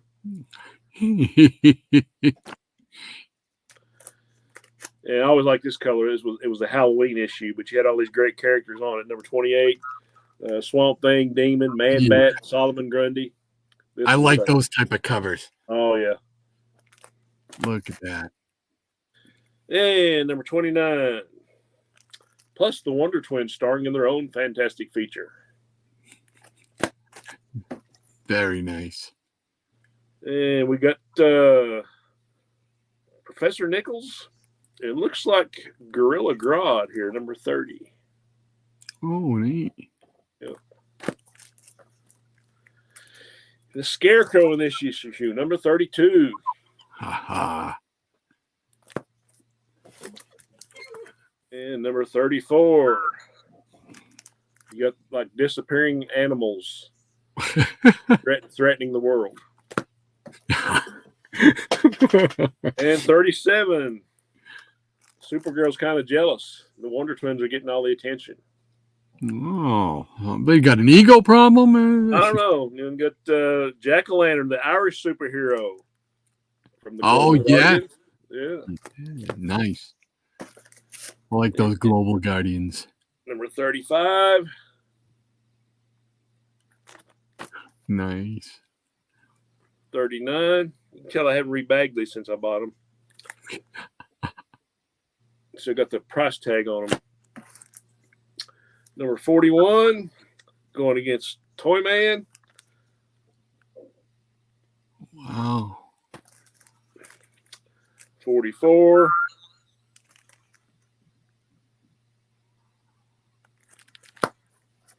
Great stuff. And 46. Cool beans. Okay, I'll switch gears once again. Some black and white stuff. Oh. Oh, how about some Deadly Hands of Kung Fu? Yeah. How about it? You know, the painted Neil Adams cover. Cool. I only had a few issues of this, but I got like a couple packages in this past week. It had some in it. I think I showed one last week, or had like the first Jack-o'-lantern in it. Here's number 2, I think. Another Neil Adams painted cover. Nice. Yeah, you had some Shang-Chi stories. You had later on, you had the White Tiger, and you had some cool reprints of some of these. Here's number 5. I think I got this in this week. I think I bought a lot. There was like 4 issues in it, but this was one of them. That's a neat cover too. I like that. Number 5. Number 9. Oh, look at that in color. Wow. Yeah. Bright. Love it. I think this went like 33 issues, so I just got like a little meager stack. I always love this cover, number 11, Billy Jack by Neil Adams. Oh, neat. Yeah, how about that? Oh, I was a big Billy Jack fan. Oh, I was too. They made like, what, 3 or 4 movies about him? Yeah, two or three. Yeah, I think it was like 3, Four Losers and Billy Jack and the Trial of Billy Jack and something else. Yeah. I thought this was kind of cool. This is number 12. There's another Neil Adams of Roger Moore as 007. Nice. And these got great art and articles on the inside. And here's another number 12 for some reason. And here's one that I just got. Key issue number 19. This is got Iron Fist in his own series, but also this is the first appearance of the White Tiger, which is also like the first. I don't know if it's really? First, yeah, I don't know if it's the first Hispanic hero, but it's like Marvel's first Hispanic hero. That's his first appearance in that book? Yeah, because I have that one. I do have that. This is a good one. Yeah, it was co-created by George Perez and Doug Minch, maybe. I might be wrong on that, so somebody correct me. But yeah, this is I've been wanting this for quite a while, just because of the cover and because it's got George Perez in it. Got the first appearance of White Tiger, so really cool. Yeah, I didn't know it was his first appearance. That's cool. Yeah, because I know I have that one. Yeah, and here we have a very cool Chuck Norris cover, number 20. Oh, Chuck! Look at the hair. Yeah, that's awesome. Yeah, I showed this one last week. It's number 22, first appearance of Jack of Hearts. Yeah, this had been on my list like for years and years. Finally found a copy in my price range. Very cool, man. That's on the hit list. Yeah. And number 24, I got this one in this week. These are mostly like low grade reading copies, but I just want to collect the whole series, so I'm not really worried about if an Ugot's road on it, or there's some schmegma on it or whatever. Yeah. He says, I just want them. I hear you. I hear you. And this last one, you got Iron Fist versus Shang-Chi with an Earl Norm cover. Oh, nice. Yeah, that's a nice cover. All right, that's all I got for now. Oh, that's awesome stuff. Awesome stuff. Thank you, sir. Very cool. Very cool. All right. And we got Miranda. She got our line right there. So I didn't lose my place. So ready? Here we go, buddy. And Michael saying bye to Dale and Higgy, sir. And Michael Taylor says, good one, Miranda. And QNS says, I watched Graphic Man the last 2 nights in a row. Better than cable. Absolutely. Yeah, right there with you. Absolutely. And Graphic Man says, thank you, QNS. And Rob Brown says, gosh, I want a complete Super Friends run. Yeah, Rob is he's been messaging me lately, and he's really getting into the cartoon books. Oh, yeah? Stuff, Go Key and all those great cartoon books that came out. So, yeah, I figured he'd be a Super Friends fan. Awesome, awesome, awesome. And Eric K says Super Friends 1 is on my want list. Yeah, I think he and I talked about that at one time. Yeah. Absolutely cool beans. And Ron says, I had only one Super Friends issue, the treasury size one. Yep. Have a couple copies of that on the shelf over here. So got it because it had my crush at the time, Robin, in it, plus Alex Toth article, I believe. Yeah. And some Alex Toth art. Yeah, that's a great treasury. I love Alex Toth's art. I just love his stuff. It's very simplistic, but very cool. Oh, yeah. And Triple C says, Super Friends just got 1 and 2 yesterday. All right. Oh, excellent. Yeah. Way to go, Triple C. Yeah. And Jackson Royker says, now I have that theme in my ears. I know whenever I hear that, the season 1 theme, because I remember there was a drought from like 69 to what, 74? 73, 74 from cartoons. Yeah. There was a drought for superhero cartoons, you know. And when they did the preview, like the Friday night preview, I think it was. Yeah. And they played that and they said, oh, they did basically the commercial for. I'm like, I remember as a kid marking out big time for that. I'm like, yes, freaking superheroes are coming back. Yes. Right. I remember being so excited about that. Yeah. And Michael Taylor says, I never appreciated ISIS comic books back then. ISIS had some very cool covers. Yeah, I love that ISIS series. And Ryan says, Wendy, Marvin, and Wonder Dog were the better kid sidekicks for the Super Friends than Zan, Jane, and Gleek. Try to change my mind. Spoiler, it ain't happening. I think her mind's made up. Yeah, I really wasn't a fan of either. I just wanted to see the superheroes. I said, they don't need sidekicks, Yeah, I get it. Absolutely. Hey, Robert Harrison's in the house. Hello, Bob. All the way from Toronto. Hey, Rob, how you doing? And he's asking a question. Said, is Lois Lane 29 hard to find? I do not know. Yeah, I don't know right off the top of my head. If you can give us some background on 20, what's the story or the deal with 29? Is there something special about that issue? Probably, I'd tell you, perhaps somebody that would know would be Silver Hair Bronze Age babe, because she's got the whole run of Lois Lane. So that would be Sarah would know. That would be the lady to talk to right there. Very cool. I can't help you. I don't know, Bob. Yeah, I'm not sure about that. Rob Brown says, fantastic Super Friends comic, Shannon. Thank you, kind sir. And Jackson says, yeah, but at least Zan and Jana had powers. We got a controversy already. All righty. And Ron says, then why do they keep getting captured by the villains? Wendy and Marvin made sense because they didn't have powers. all these plot points, you got to. Right. And he says, hey, come on, even heroes like Aquaman got captured. Oh, wait, that didn't help me. Yeah, back then, Aquaman wasn't taken maybe quite as seriously as he is now. No, I would agree with you there. Yeah, you just get this picture of him riding on a giant seahorse and his little, talking to his buddy Volko and having Aqualad and his little pet octopus. What was it, Topo? Was his octopus? Topo, yeah. Which actually Topo was in the Aquaman movie. The second one. You're right. Yes. Yeah, I thought that was cool.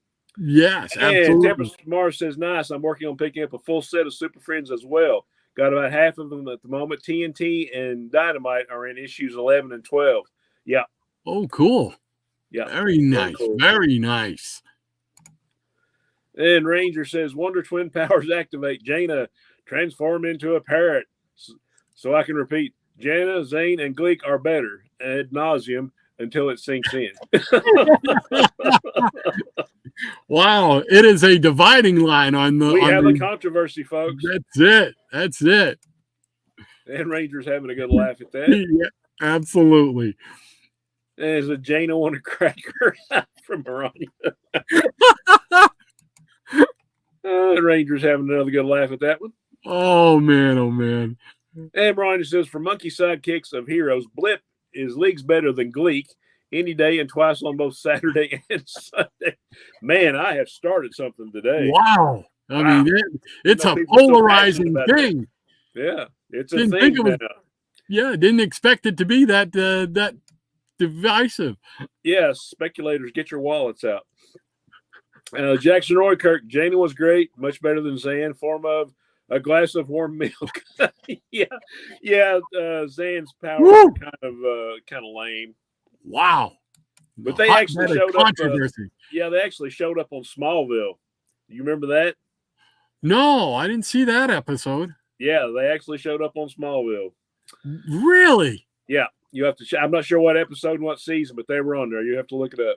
Oh wow! And Smallville had a lot of cool stuff. Right. And Michael Taylor says, good to see some of those classic villains in those Super Friends books. Yeah, I always thought that was neat. Mm.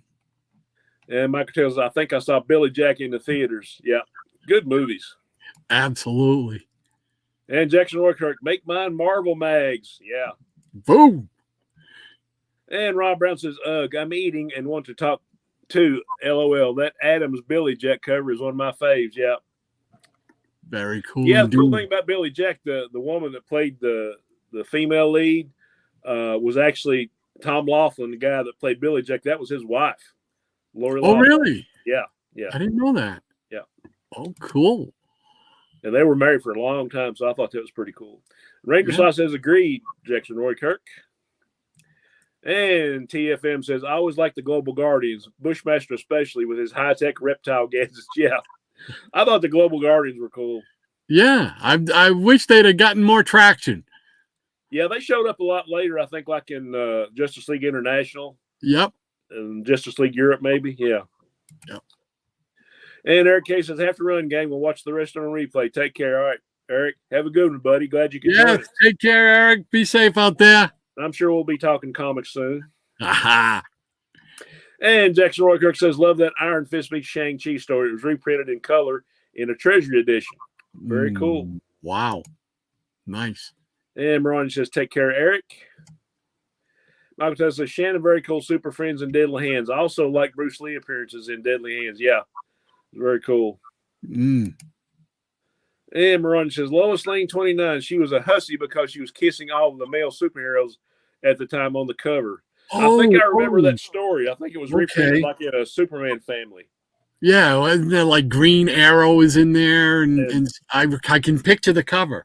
Okay, yeah, Green Arrow, maybe Batman and Hawkman, or Batman and Aquaman, or something. I can't remember. Okay, it's starting to ring a bell. Thank you for reminding us, Maranya. Thank you. And Jackson says, when isn't Lois a hussy? How many years was she trying to make Superman jealous? I don't know. It's just like, come on, Lois. Come on, you're really degrading yourself. Right. And Ron says, in the Aquaman cartoon, you had Aquaman and Aqualad riding the seahorses, and Tusky the Walrus. Yeah, I forgot about him. Aqualad always seemed to hit his head on the same rock every episode. That's funny. That's funny. I love it. Yeah. That's and funny. Robert Harrison says on the cover, the Justice League is lined up to kiss Lois Lane. Yeah. There we go. That's the one. Yeah. Cool beans. Yeah. Maybe it's just because of that cover that it's difficult to find, Robert. That would. Yeah, I've read the story, but I don't have the book. But I'm going to have to write this down now. Yep. It'll be on the list. Yeah. Everybody likes to make everybody else spend money. And Maranya says, "Good morning to you, Robert."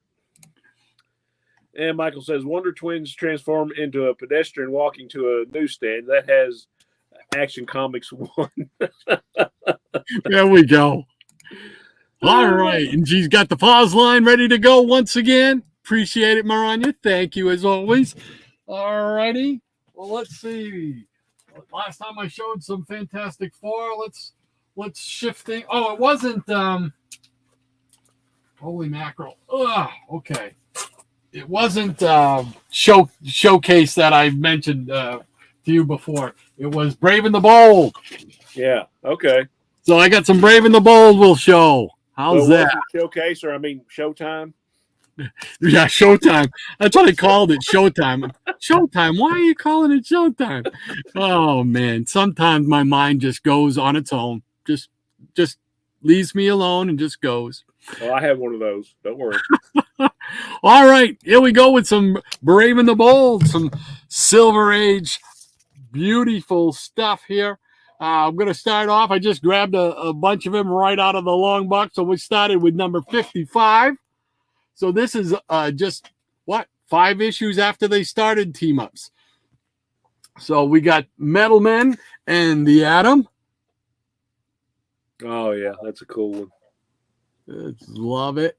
Just love it. Oh. And then we got another. This is another one of my favorites. Number 56, we got The Flash and the Manhunter from Mars. Doing like a composite Superman Batman thing there.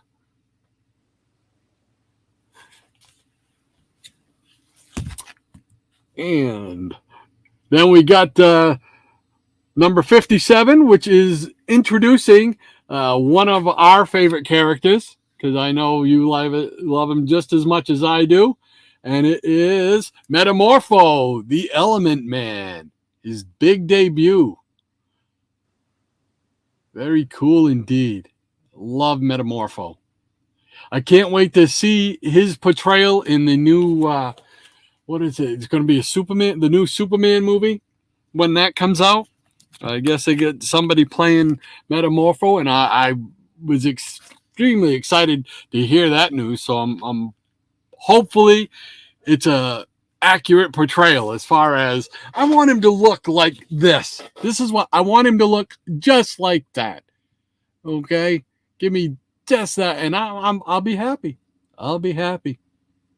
So this is number 58, second appearance of Metamorpho. Yeah, I'd love to have those first 2 appearances. I've got probably half of the Metamorpho run, so I'm trying to complete that one too. I mean, it's just what I was just talking about. I heard that he's being portrayed in the new Superman movie, and I'm just hoping, just give me that version of Metamorpho. I'll be happy. Not watching too much. Yeah, at this point, I'm like, okay, give me any version of Metamorpho, or Animal, Vegetable, Mineral Man, or Captain Common, anything. What I don't want him to do is I don't want him to take the cheap way out and just have him be like like a Mr. Fantastic type of thing, where he looks normal all the time, but then all of a sudden he stretches his arm out and his arm changes. Just no. Give me the whole. I want the whole 4 division different looking thing. Come on now. It's not too much to ask. Right. Come on. All right. We got Brave and the Bold. We got number 59 with Batman and the Green Lantern. Oh, yeah. Yeah, I really want that one. That I remember reading the reprint of that in one of those 100-pagers. I was just going to say, yeah, I remember seeing this in the 100-page spectacular. Is that the Time Commander? Is that the villain? Yes, it is. That is the Time Commander himself. Right? Yeah. All right, and then we've got number 60. We've got the Teen Titans. Oh, nice. Is that like the second or third appearance? I think it's the second one. I think it's their second appearance where they're actually, I don't know if they were even called the Teen Titans in the first one. It was more like they had 3 of them or something like that. Right. I think this is where they were actually called the Teen Titans. I love it. I mean, I love everything about that cover. You got the lineup, you got the floating heads on the side. You got the bright red logo with a black background, and it looks like a picture frame cover. And state stamp. And a state stamp. Why would you Boom. not want that book? Okay. Number 60? Is that what you said? Yep, number 60. Number 60, baby. Oh, no. Oh, no. All right. Here we go with, what's that? More money. Yeah. Yep. Here we go with number 61. I know you'll love this one too. Starman and Black Canary, little JSA flavored action right there. Yeah, that's one of my favorites. Very cool indeed. So nice. I had to get it twice. There you go. So yeah, didn't they have a story like in the 90s Starman series where they revealed like Starman and Black Canary had a little fling? They might have, but yeah. I'm still collecting that series. Okay. So I've still got a big ways to go. Okay, then spoiler alert. I love it. I love it. Yeah, that's Tim Howlermouse, Tim Mullins. Yeah. He got me interested in that and Astro City. Those two series, he really got me interested in now it's probably 5 years ago. Yeah. You know, so yeah, I'm still trying to collect Robinson's Starman. I'll get it. Sooner or later, I'll get it. Here we go with part 2 of that story with number 62, Starman and Black Canary. There you go. I remember as a kid pronouncing this Black Canary. I remember that. I remember because I remember when I found out that it was Canary. Yeah. I remember thinking, oh man, now who did I say it wrong in front of? I was trying to remember all the people I spoke. What do I know? I'm such an idiot. We're not idiots. We were just uninformed at the time. Let's put it that way. Well, I always kind of prided myself on speaking well and writing well, and knew my vocabulary and stuff like that. Something as simple as that, canary. Canary. What is wrong with you? Oh, here we go with number 63, one of the unique ones, Supergirl and Wonder Woman. Oh, yeah. Yeah, I think one of my videos I was saying I wanted to get like all the Batman team-ups up to the end of that series, but there's just like certain ones like that one that are on my list that I want. You're not fooling anybody. You'll get all those Batman ones, and then you're going to continue. Yeah, just shut up and show the comics. Oh, too funny. Oh, and then we get into, yeah, baby. Go Checksville. Here we go with number 64. We got Batman and Eclipso. And there's a little Gil Kane action for you, Maranya. There we go. Gotta love that. Awesome. And then we got number 65. We got Flash and the Doom Patrol. I think that's Alex Toth art, too. Oh, it's got it on the inside, too? Or I think so. Yeah. Not positive, but I'm pretty sure. I'm pretty sure at least the cover, I believe, is him. He's got that unique style. If you look at Flash, everything's kind of pointy. Got pulling out all the good stuff. Your name is well deserved, Doctor. There's no way for me to hide my love for the Silver Age, man. Silver and bronze. That's when I grew up, just like you. Silver and bronze, baby. Yep. Here we go with number 66, Metamorpho and the Metal Man. That seems like a perfect combination right there. Oh, yeah. Just a great cover. The greatest team up ever. I love that. Holy Hannah, this is a team up. Those mad metal men have flipped their rivets and are tearing the Element Man to bits. I love that stuff. Oh, yeah, it's so much fun. It's campy, it's corny, but I love it.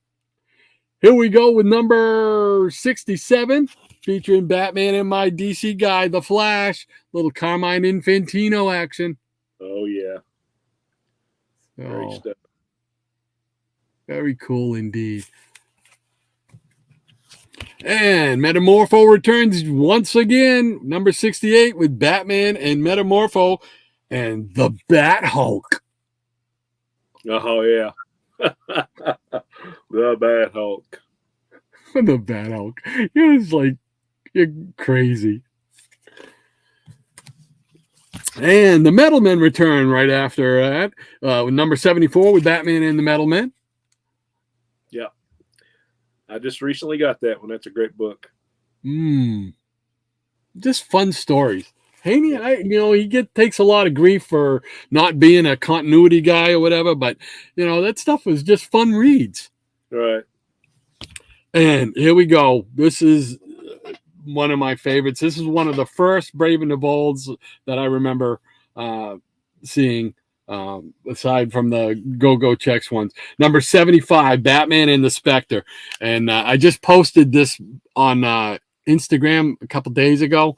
And basically I wrote, what? The Spectre drawn by Neil Adams? Yes, please. Yeah, I remember seeing that. Yeah.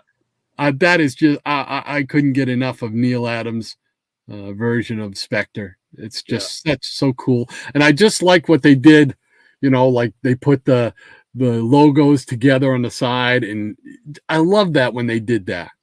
Yeah, when you had the Carmine Infantino come in and it was like heading up the art direction and all that kind of stuff, you got to see a whole lot of those great covers like that.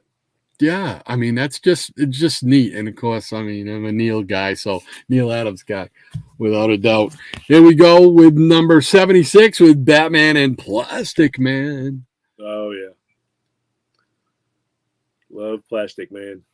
Doom, what is thy shape?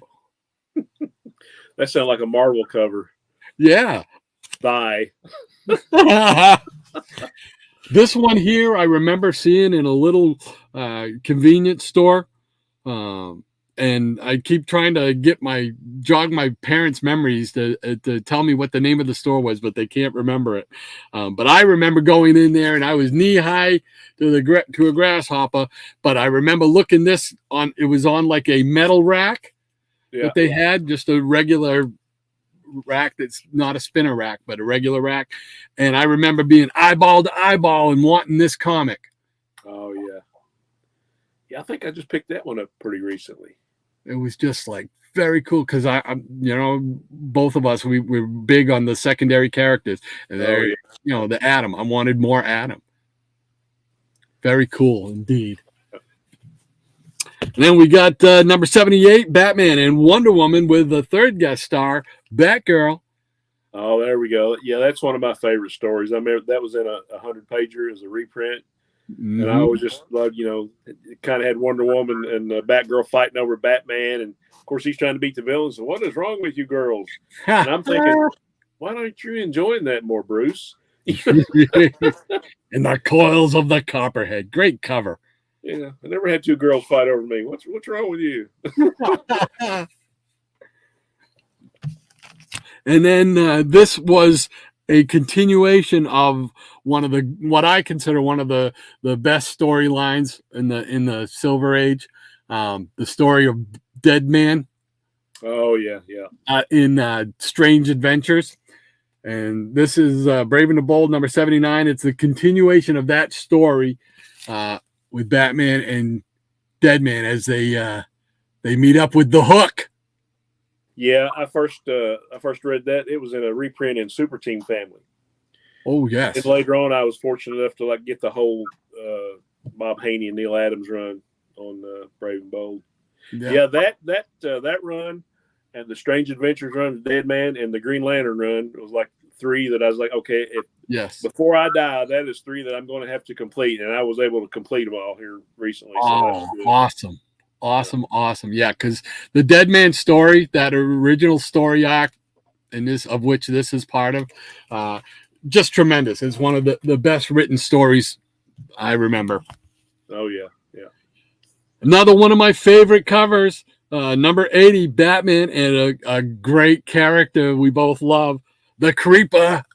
Oh yeah, that was the last one that I got. I think last year to complete that run. Oh really? Yeah, big fan of the Creeper, as I know you are too. Yeah, Hell Granite is his name. It's Yeah. it. Love it. That's a great. I remember that being on the old rack down in the Rexall drugstore. I remember seeing that one. Here we go. This cover always bothered me. Number one, it features one of my DC guy, the Flash, Batman and the Flash. Is number 81. But this cover is just like I just never liked this cover, and it's a Neil Adams cover. Yeah. But I just didn't like it. I guess maybe because my guy Flash is like just almost like an afterthought in the picture. Yeah, that's probably one of my favorites. Is it really? Yeah. Oh. Well, I think one of the reasons is I saw it in a house ad from like another back issue they had probably back in the 90s. Oh man, I want that book so bad. You know, they finally got it. And this, but Bork can hurt you. All I can picture, right, boss, I am with you. Which way did he go? Yeah, exactly. There you go. Where's that little bunny rabbit I saw on TV last week? I will pet him and stroke him and call him George. That's it, man. That's it. Here we go with number 82, Batman and a sleepwalking Aquaman. Yeah, that doesn't look good at all. Very cool. Sleepwalker from the sea. And to round this out, we got number 83, Batman and the Teen Titans. Oh, yeah. I love it. Punish not my evil son. Just look at that kid's face. I mean, you just want to, come on now. Yeah, you just want to like be sweaty. You got it. Look at that face. He's like, yeah, nobody gonna touch me. Right. Looks like the same kid that's on that Spectre cover, but the kid that's destroying the world. Remember that cover? Yes. Yeah, yes. Wildcat. Was it Wildcat on that one? Yes. I can't remember, but it's one of the Spectre issues that Neil Adams did. Yeah. Yeah. Cool beans. All right, there we go. Let's get back together once again. That's awesome stuff, man. Oh, thank you so much. Let's see. I'll find Maranya's line once again. Boy, we got people are attending. There we go. Thank you very much, Maranya. Saving me once again. Michael Taylor says goodbye to Eric K. And Robert Harrison says good morning to Maranya. The Jackson Roykirk says, whoo, that Lois Lane number 29 from November 1961. I doubt I'll ever get that. Maranya says, Jackson, that Lois Lane is older than me and a couple of months after my brother was born. Well, I could never get to describing comics like that because there's so many that I love that are older than me, and it just makes me feel old. I just feel old then. Okay, you're old. Yeah, I'm old. Ain't no way to hide it. I'm going to change my name from Silver Age to Old Age. Maranya says, speaking of Metamorpho, we will be reading at least one Batman and the Outsiders issue tonight on the Geeky Puppet Show. Yours humbly will be voicing your guy, Rex. All right. All right. Yeah. Yeah. Awesome, Maranya. The Jackson Roykirk, it's much, much older than me. Watches as his nose grows. Hippie's Collectible says Metamorpho in a movie? Bring it on. Yeah, baby. Yeah, just give me that 4-color version. Mike Dill says, I think Superman will be wearing the red trunks once again. Yeah, I've heard that as well, too, which is good. I mean, that's what I want. Maranya says, but is it as cool as the nose armor, Jackson? Jackson Roykirk says, never. Maranya says, I believe we read that number 60, Brave and the Bold Titans issue. It looks familiar that they may have read that. Oh, cool beans. Love it. Rob Brown says, amazing Brave and the Bold comics. Thank you, sir. Just love Brave and the Bold. That was that was probably my third favorite DC title back in the day. We've had a lot of conversations about that book. Just love it. Jackson Roykirk says we need a trade of those B&Bs. Tempest from Mars says, yes, looking forward to seeing Metamorpho. Also looking forward to seeing how much that first appearance goes up by. Oh, hey, there we go. I didn't even think of that, but yes, sir. Rob Brown says, rolling on the floor laughing at me. Michael Taylor says, good date stamp placement on that Brave and the Bold. Doesn't interfere with the art. Absolutely. Somebody was thinking, hey, Captain UK is with us once again, sir. Glad you could join us, sir. Thanks for spending your Saturday with us. We appreciate it.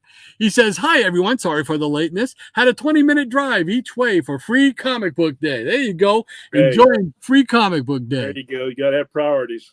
Absolutely. Rob Brown says, black can. Yeah, he's making fun of the way I used to pronounce it. Cannery. Like some place that made cans, right. You know. Oh, the Black Cannery. Maranya says, "No worries, Captain UK. Good to see you from this side of the pond. Thanks so much. Appreciate that." And Captain UK says, "Thank you, Maranya. Hope you are well." Lady M also says, "Love the great one. We need the appreciation video." All right, we'll do that before we go off the air. I'll run that appreciation video one more time just for you, Maranya.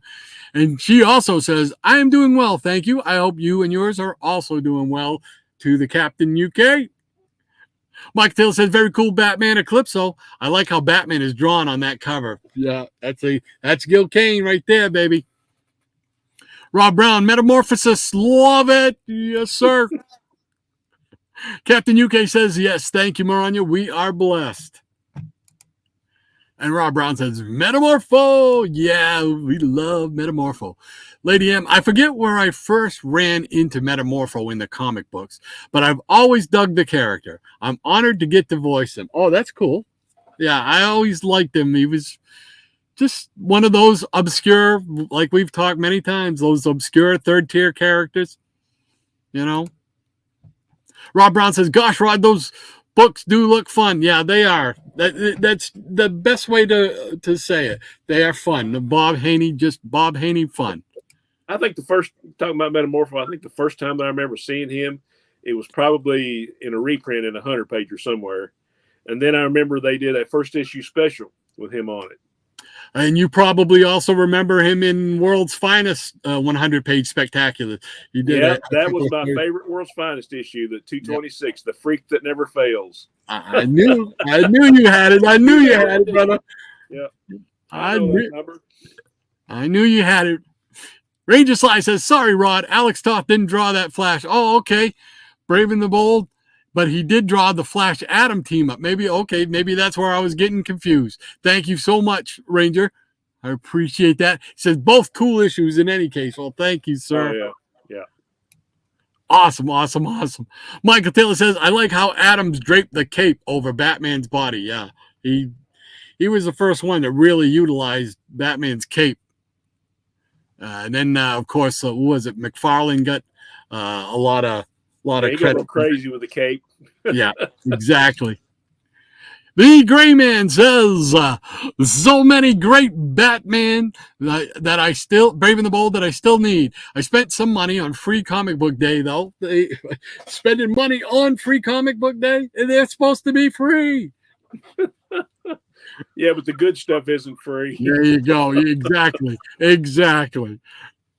Tempest from Mars says some amazing issues there, Doc. Well, thank you very much, Tempest. I greatly appreciate that, sir.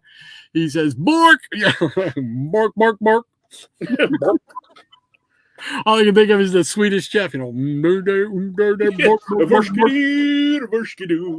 You put your chicken in the party. There we go. Rob Brown says, laughing out loud, which way did he go? Which way did he go, George? You're trying just not to get me a mouth, George. Rangers Live. Bless you, Tempest from Mars. He says. Hippies Collectible says, Borka. A little Swedish chef. There you go. He was in on it. There we go. He knew. Great minds, man. Great minds. The Gray Man says Bork came back as a hero decades later in Power Company. Yes, I remember that. I remember that. I did not. I think I've got like a couple issues that I didn't know that. It's pretty cool. Yep, he says. I think the comic was called. You're absolutely right, Gray Man. The Power Company. It was kind of a funky little series. Yeah, I didn't realize that. That's cool. I know I got like the first issue, so yeah, cool. Yep. Deal. More speculation. There we go. Lady M says we had that. Which way did he go, George? Voice last night from Eric for $1. In our reading of Marvel 2-in-1 number 9, $1. Yeah. Whatever happened to $1? Yeah, I wonder. Maybe he got his first stroke the wrong way, George. I love it. Hippie's Collectible says Batman's son looks like Johnny Quest. Kind of didn't he? Little blonde headed. Could that be another case of swiping? Ooh, could be. Ranger Sly says he's laughing at Hippie, what Hippie said. Hippie's Collectible, Michael Taylor says, Doc, fantastic, Brave and the Bolds, every one of them. The silver, bronze, some of the coppers were great. Yes, it was just a great series. I really enjoyed the team-ups. I really did. I really enjoyed later on, too, when Jim Aparo was doing it. For a while there, for like, I don't know, 8 issues or so, they would throw in little hints about who was going to be in the next issue. You remember that? Yeah, like in the last panel of the story. Yeah. Yeah. And or during the story, there would be like the Legion of Superheroes spaceship going overhead in the skylight, giving you a hint like the Legion of Superheroes is going to be. I loved doing that. I thought that was brilliant, and I wish they'd have continued. Oh, yeah. Werewolf by lunchtime. Hey. Great to have you with us, sir. He says, what's up, guys? Glad to hear your werewolf. Yeah, Very just cool. hanging out on Free Comic Book Day. Yeah. Jackson Roykirk says, Hobbs. Werewolf by lunchtime says, what did I miss? Just nothing. Not too much. Just, us just yakking and showing comics. 2 old guys, just we got nothing better to do. That's it. Just hanging out. Lady M says, hey there, Werewolf. Good to see you. Werewolf by lunchtime says, Jackson Roykirk. Michael Taylor says, hello, Captain UK. Werewolf by lunchtime says, hello to Maranya and hope you are well, he says. Jackson Roykirk says, not much, Hobbs. Just Rod and Shannon showing books that we all want to add to our collection. Same as always. We're glad to help. Yes, anything we can do. Michael Taylor, excuse me. Michael Taylor says, hello to Werewolf. QNS says, oh, great. I was just going to eat my lunch, and here's the werewolf. Yeah, it's yours. Werewolf by lunchtime saying, hi, Michael. He's waving. He also says, I was watching Premier League. Sorry. Oh, that's okay, man. That's okay. Yeah. Nothing to be sorry about. He says, I'm English. That's all right. So you're saying it's acceptable? Yeah. I know. It's like, what am I saying? I don't know. I'm too much cough syrup. August Aesthetic. Hey, great to have you. Welcome to the show. Glad to have you. Double A's with us. Thank you so much, sir, for spending part of your Saturday with us. We appreciate that. He says, love that Metamorpho, but you didn't find his girlfriend annoying? Well, I didn't say that. Yeah. Element Girl, she was just kind of there, And what was it? Sapphire? Wasn't that her name? Sapphire? Yeah, his girlfriend. Yeah. She got Simon Stagg's daughter. Yeah. Did she get exposed to the orb of Ra? Robert Harrison says, when comics were fun. Yes, sir, Bob. Gotta love him. Maranya says, that's 1/8 of my heritage, Werewolf. The rest on that side is 1/8 Irish, German, and French. The other half is full Italian, both northern and southern regions. There we go. Awesome. Best of all worlds there. There we go. Yeah, I got it all pretty much covered right there, it seemed like. The Jackson Roykirk says, Werewolf, is that where Is that where they just kick a ball around instead of picking it up and throwing it like you should? Oh, Oh, man. Oh, man. I don't know. Moving right along.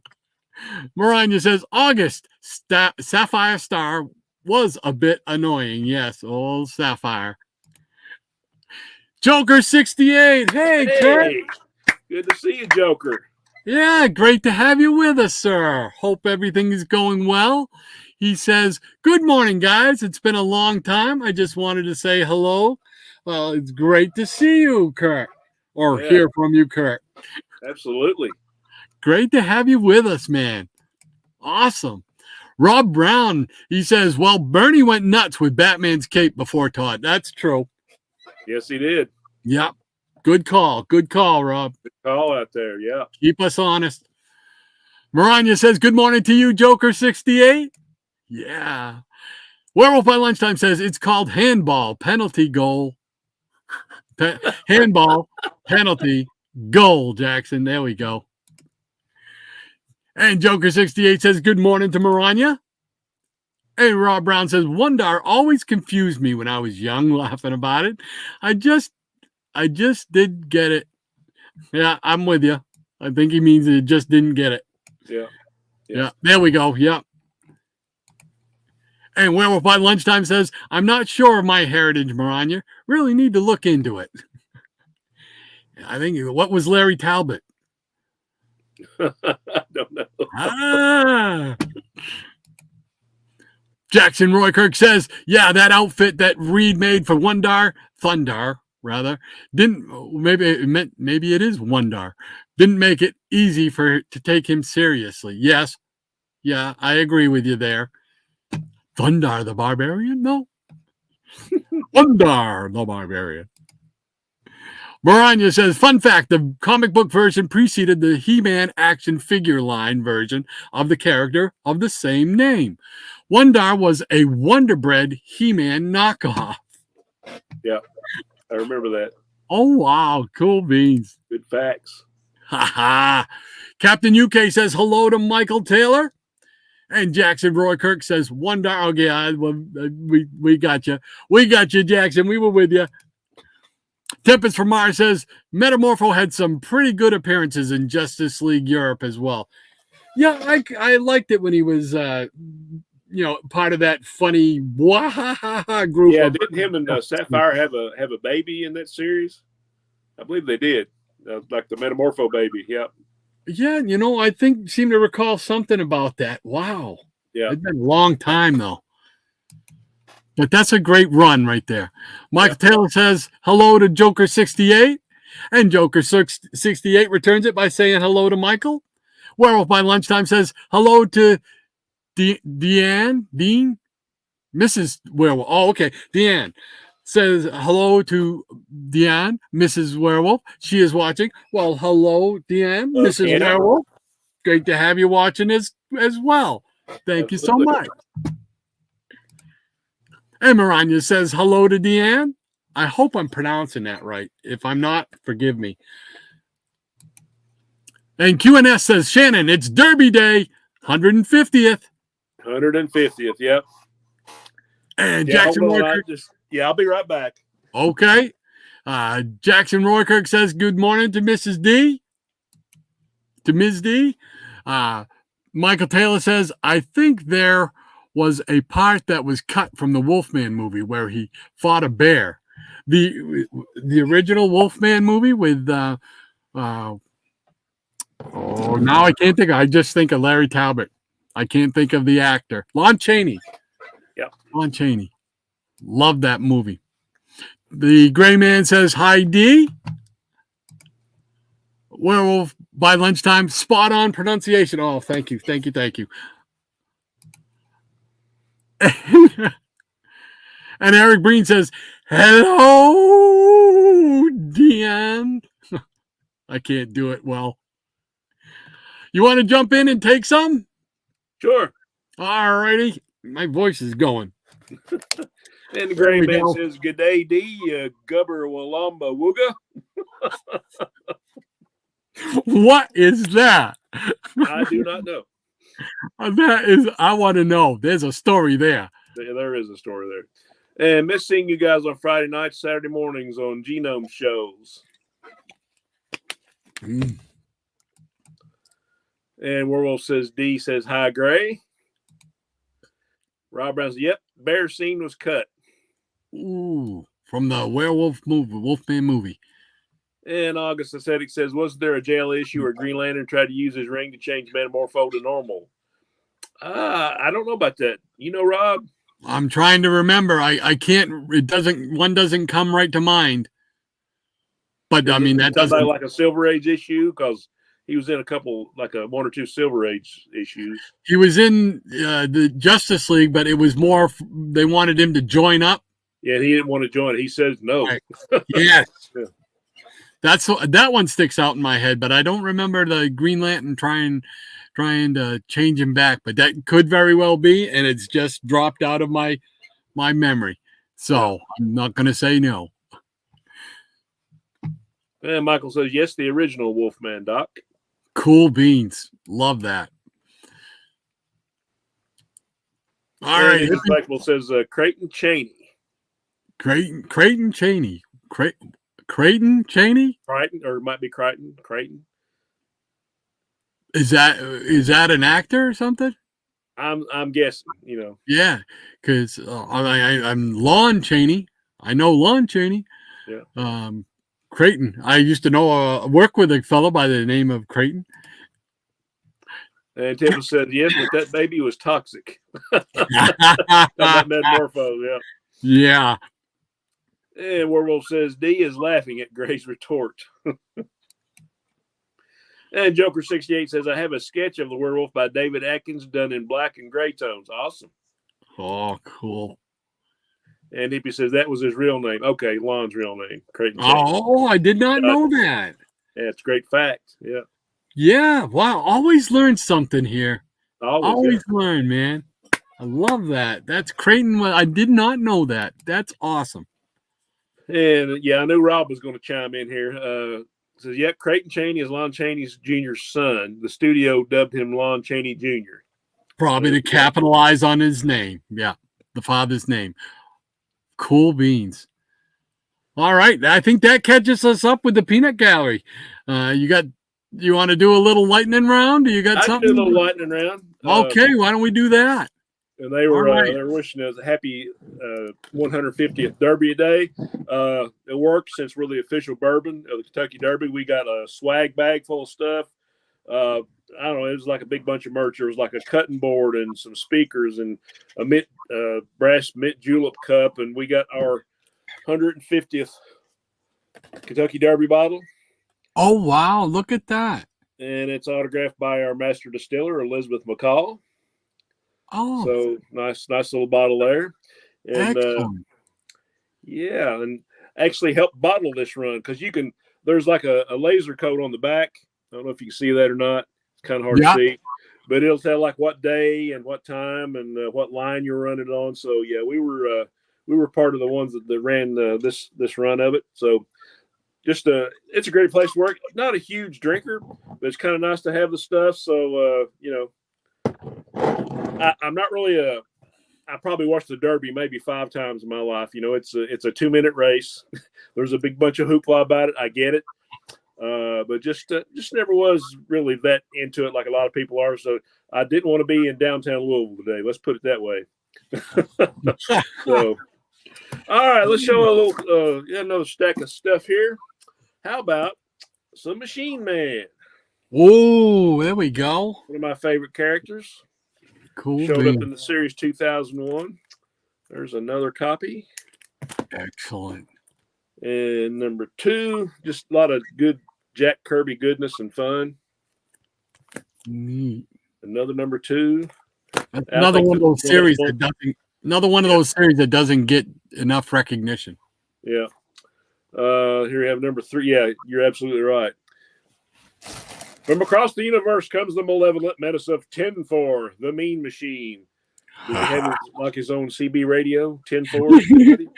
10-4, good buddy. You got some serious Kirby crackles on that cover. Yeah. You got the cosmic, Just and here is and I love it because Mike Royer is one of my favorite inkers for Kirby. Mike Royer and D. Bruce Berry. Of course, Joe Sennett is a great one. But just a lot of great fun in this series. And another copy of number 3. Number 4, Battle on a Busy Street. Woo. That could be any Marvel comic. Right. I always thought this was a cool cover. Yeah. Number 5. Yeah, that's a neat one. No, I'm not going to look at you crushing the earth with your big man hands. Yeah, I'm not talking to you. No. No. And for some reason, there's another number 4 there somewhere. I don't know. They got mixed in. And there's another one to number 5. So, and another one to number. Anybody need a number 5? Number 5. Number 5. Number 5. Number 5. The Outcast Fights for Earth in issue number 6. Ooh, boom. Boom. And another number 6. And I always love it when he stretched his arms out, like in this one, issue number 7, with a nation against him. Dun, dun, dun. Poor old Aaron. Aaron Stack. And he's doing it again. Number 8, Escape Impossible. Lo, there shall be no escape. Yeah, that's it. In thy comic book. And another copy of number 8. And number 9. This was the last Kirby issue. I think, wasn't there like a little lag in between this issue and the number 10 when they restarted it? Is that right? You got me there. I only have a couple issues of that run. Yeah, there's another number 9. Number 10. Yeah, there was a lag because it went from a 35-cent cover to a 40-cent cover. And so that was December, and this is August. So I'm going to, this was like August of the next year, I do believe. Yeah, this came out in 78, December, and this was August of 79. And that's when Steve Ditko took over the art chores. Oh, yeah. So you just go from great to great to me, Right. Exactly. Kirby to Ditko. It's another number 10. It's telling me that my battery's getting low. Oh, no. Yeah. Number 11. Nice. Another number 11. Whatever happened to Machine Man? Is he still in continuity? I don't know. I know he was with the Avengers for a while. I know he was in that series. He was like the main character in Earth X, the one Alex Ross did for Marvel. Oh, yes. Yeah. That? Yeah. He was, they just called him X-51 in that one, but yeah. And here he is fighting In Sync. In Sync. And Xanadu, Kubla Khan commands, bring me the body of Aaron Stack with number issue 13. Xanadu, what? No Olivia Newton-John anywhere to be seen. And Xanadu brings me, it's like he was a villain in All-Star Comics in the 70s. It's a JSA fought. Remember that? Mm-hmm. Yep. Yes, sirree. And strong, yes, but in a way you never expected, a way that could destroy Machine Man. I guess he is called Man in a Green Suit. And here he is with the thing and the torch. They're whipped. Now there's only MM. Ooh. You can tell that's a Ditko. Right. Baron Brimstone and the Satan Squad. Man, you gotta love Kirby. Some of those names. Madam Menace. Speaking of names, number 17. Wow. And we got Alpha Flight guest starring in this issue, number 18. I forgot about that. I like Alpha Flight. Yeah, absolutely. And number 19, complete your collection special. Oh, guess what mag won't have a 20th issue? That's Tissue Machine Man. All right, that's all I got. Oh, that's awesome stuff. Awesome. All righty, let's get us back together here. And let's see. I knew where we left off was right there with Creighton Cheney. And Psychotronic Squirt Gun. Aaron's in the house. Greetings, everyone. Hey, Aaron. Great to have you with us, brother. Glad you can spend some time with us, Aaron. Absolutely. Absolutely. Hold on. I'm making a mess of things over here. So, here we go. And Jackson Roy Turk Squirt. And Psychotronic is TJRK saying hello. All right. And that was Maranya starting the pause line. Thank you very much, Maranya. Appreciate that. Thank you, Lady M. And Jackson Workers, that is a great looking bottle. Yep. Michael Taylor says cool derby bottle. Yeah. And Maranya says, hey there, PSG. Well, I have to keep you and Jackson in line and not commit any shenanigans. Shenanigans. Another story there. And Rob Brown says, love that first Machine Man run. Yep. He actually showed up in 2001 or 2000. Yeah. The comic 2001 run that Kirby had. Mm-hmm. And Jackson's trying to portray himself as an angel, looks like. Like you know better. And Aaron says, Ron, I'll keep my hands to myself. There you go. And August says the issue where Green Lantern tried to normalize Metamorpho was the issue where Rex was offered membership but refused. So it was the Silver Age. Okay. I didn't remember that part of the story. Yeah, I didn't either. That's cool. Yeah. Thank you, sir. That's Appreciate weird. Yeah, thank you for reminding me. Now I want to pull that book out and read it again. Yeah, it's like, you read so much stuff and then you forget a whole lot of it. Once your collection gets so big, That's and it. Aaron says, I'll take that 5, Shannon. And Rod, that's number 9 that gets repeated. We know that. Absolutely. And Mastodon Comics and Music is here. So hey! Good afternoon, fellas. Hey. Thank you for joining us, sir. Yeah. All righty. And Werewolf says, someone needs to invent Sniff, old comic vision. There we go. And he said, Mastodon saying, sorry, I'm late. Hey, better late than never, sir. That's Always happy to have anybody can drop by for a few minutes. Absolutely. Absolutely. And Werewolf saying hi to Don. And Mastodon saying hey to Werewolf. And Psychotronic says off to FCBD soon. Free comic book day. Yeah, happy free comic book day. Absolutely. And Ron said, yes, Machine Man got badly abused during Dan Slott's recent run on Iron Man. Oh really? Yeah. Oh. I can't be abusing one of my favorites. And Aaron saying Don and Werewolf, give him the fist bump. And Werewolf saying hi, Psychotronic. And Aaron says, Shannon, you can send Aaron a stack that would be comics. Well, we have some excellent commodians on here, don't we? I'm telling you.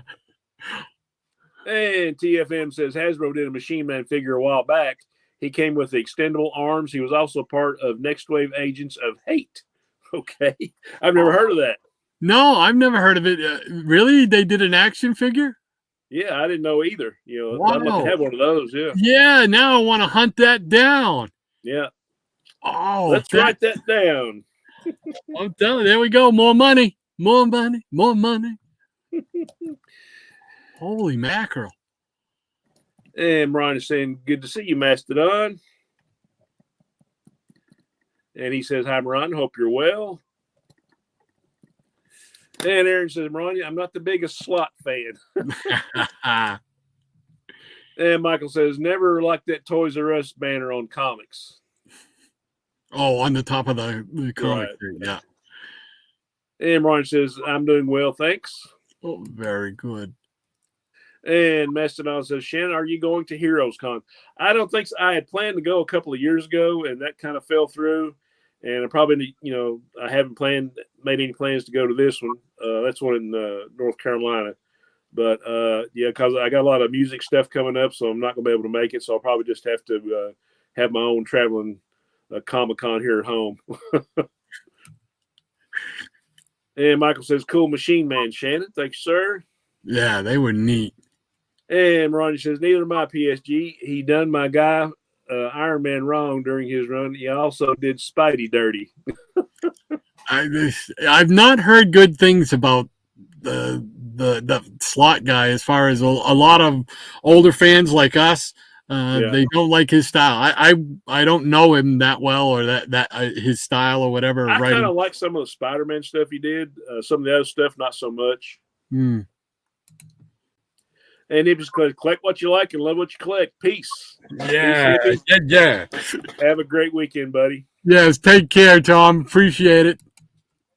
And Ron says, peace to you as well, hippie.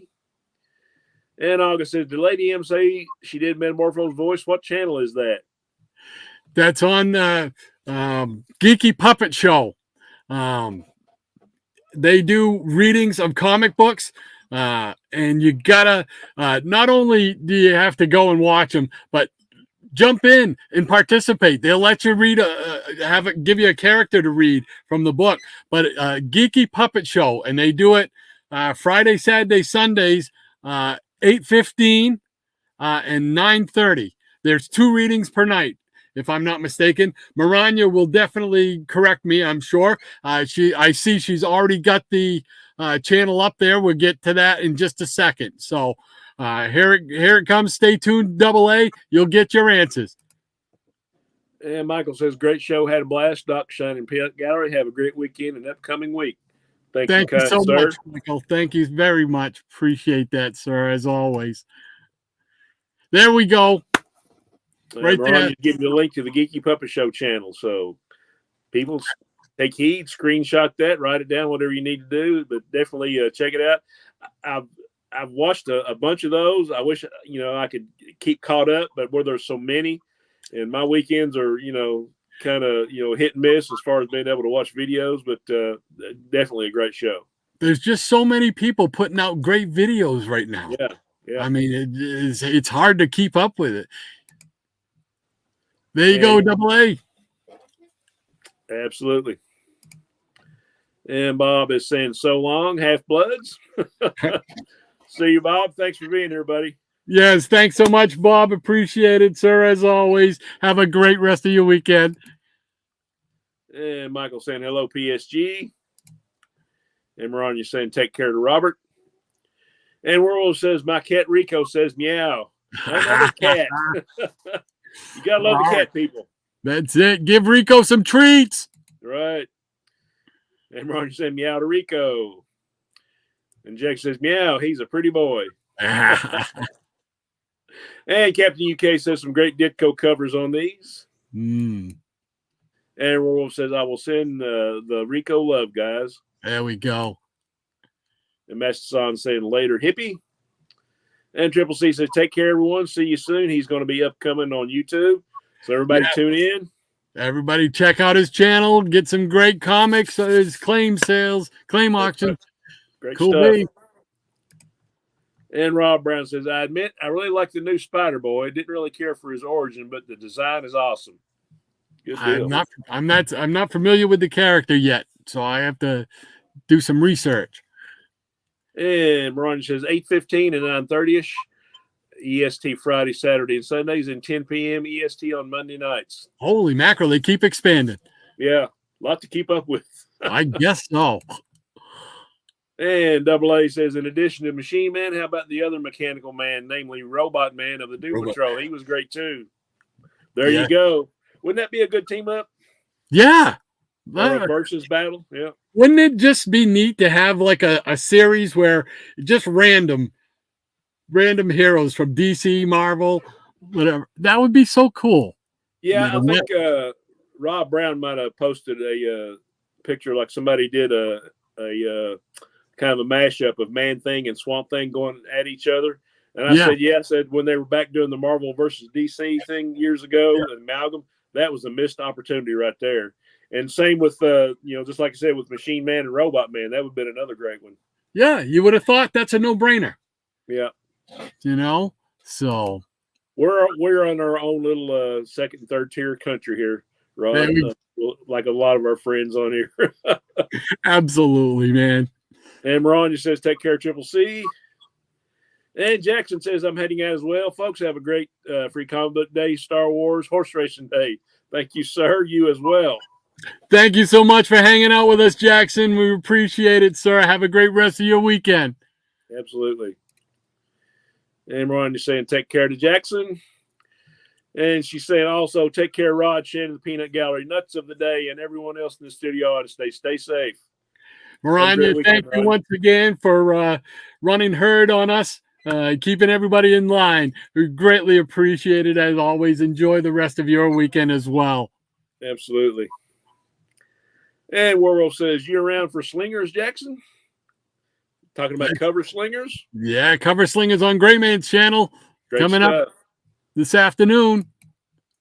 Definitely check it out. Yeah, absolutely. So Captain UK says goodbye, Maranya, and take care.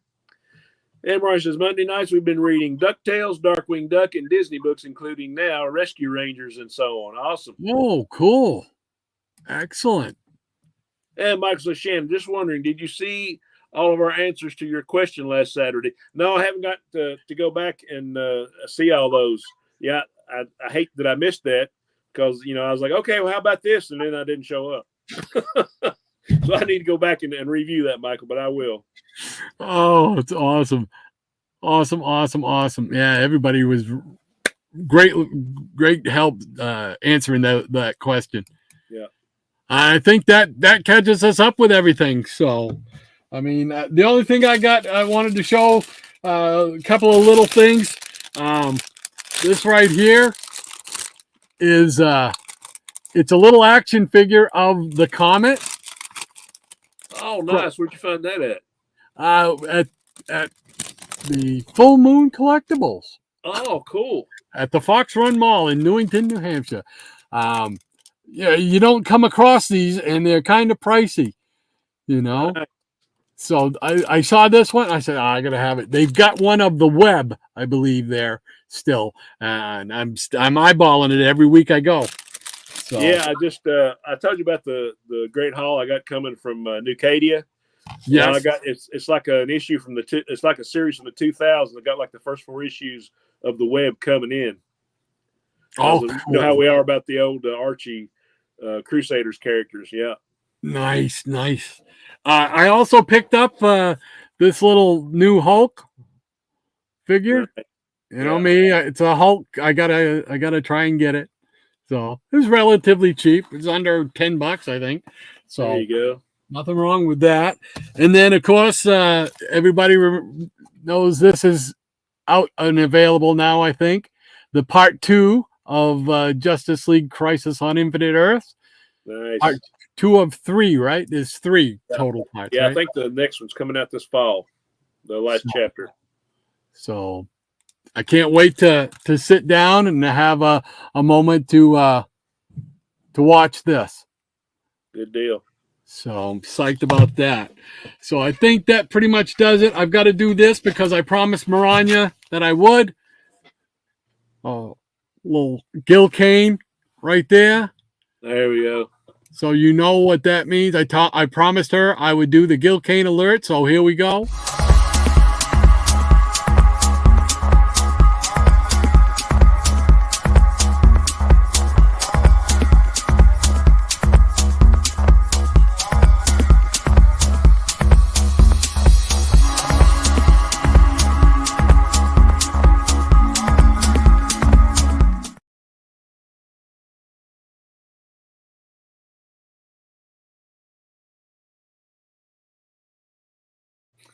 All right, man, I just now caught that on his costume, like where he had the symbol with the upturned nose in it. I just caught that.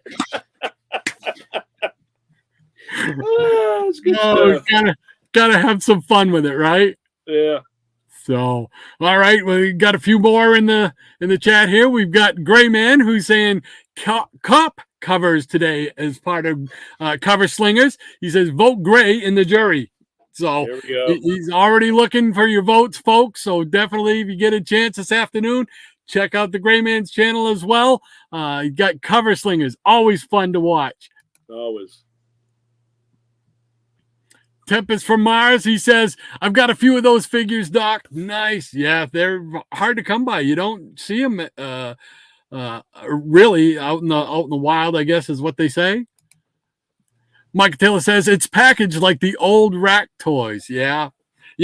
This one here was a loose figure. It was a loose figure in somebody's collection. They gave it to the store, and of course the store went and repackaged them in these. Yeah, nice, I think that's pretty cool. Yeah, they do that. Yeah, it's pretty neat. So I got no complaints about it. So Mike Taylor also says better nose than never. Maranya says, thank you, Rod. That made me smile and made my week. That was for you, Maranya. Enjoy the rest of your week. Tempest from Mars says, have a good one, everybody. You too, sir. And that's perfect because that catches us up with the Peanut Gallery, and I think that's a wrap. That's it. That's a wrap. Exactly. So what you got going on the rest of your day? Not a whole lot. Like I say, my wife and my daughter are having the girls' day a little bit later this afternoon for their birthdays, and I'm probably just going to be hanging out here, maybe trying to put some of these books away. I'm going to pull out my instruments. I got some songs to go over because we're playing next Friday night, and I just want to get myself sharp on those. So I'll be in here for a few hours this weekend and probably a couple nights this week, just doing some music homework. Making more comic book money. There we go. There we go, brother. But yeah, just gonna have a chill day. Next weekend, I'm gonna go to my folks from Mother's Day, and my birthday is on the same day this year. So I'm gonna go spend some time with my mom and dad. Awesome. And have a couple days off Monday and Tuesday. So looking forward to that. Excellent. Sounds like a fun weekend. I know you got the wrestling going on. Anything else happening? No, that's pretty much it for today. You got the WWE Backlash pay-per-view coming out of France. Me and my daughter are psyched. They're going to sit down and watch a couple 3 hours of wrestling. No awesome. Better way for me to spend a Saturday. There you go. So, looking forward to it. Mastodon Comics says, take it easy, folks. You take it easy as well, Mastodon. Have a great weekend. Absolutely, Mastodon. Have a good one. But that's it. And anything else you want to mention before we hit the road? That's about it. Just thank everybody for showing up. We appreciate each and every one of you. Absolutely. We can't say it enough. There is no show really without you guys, man. No, I mean, you guys are part of our comic book family, and I know Rod agrees with me on this. You guys are like family. Made a lot of Since I've been on YouTube, made a lot of great friendships. Just other than the comics, you get to talking to people and you become friends. And this guy has become one of my close friends, AKA I'm like a brother. And just appreciate him and a lot of everybody else in the chat and that watches our channels here and on our individual channels. So we appreciate you all. Absolutely. I mean, we've gotten to know you guys now for over the course of a year or more, and you are definitely family. I mean, when somebody's sick, we want to know, are they okay now? If something happens in their life, we're happy for them or sad for them, depending on what it is. We wish everybody the best. It's always great to see everybody that pops up in that peanut gallery. We're happy to see every week because, man, you guys could be doing anything else in life, but you choose to spend part of your Saturday and just hang out with us. We can't thank you enough, and it's a real honor. It is. That says it all. Well, all right. That's going to do it for us. One more week. Next week, we'll be back. We'll do it all again. Same bat time, same bat channel. So until then, everybody have a great rest of your week. We'll keep our fingers crossed. Have a great week, everybody. We'll see you next week. We'll see you guys.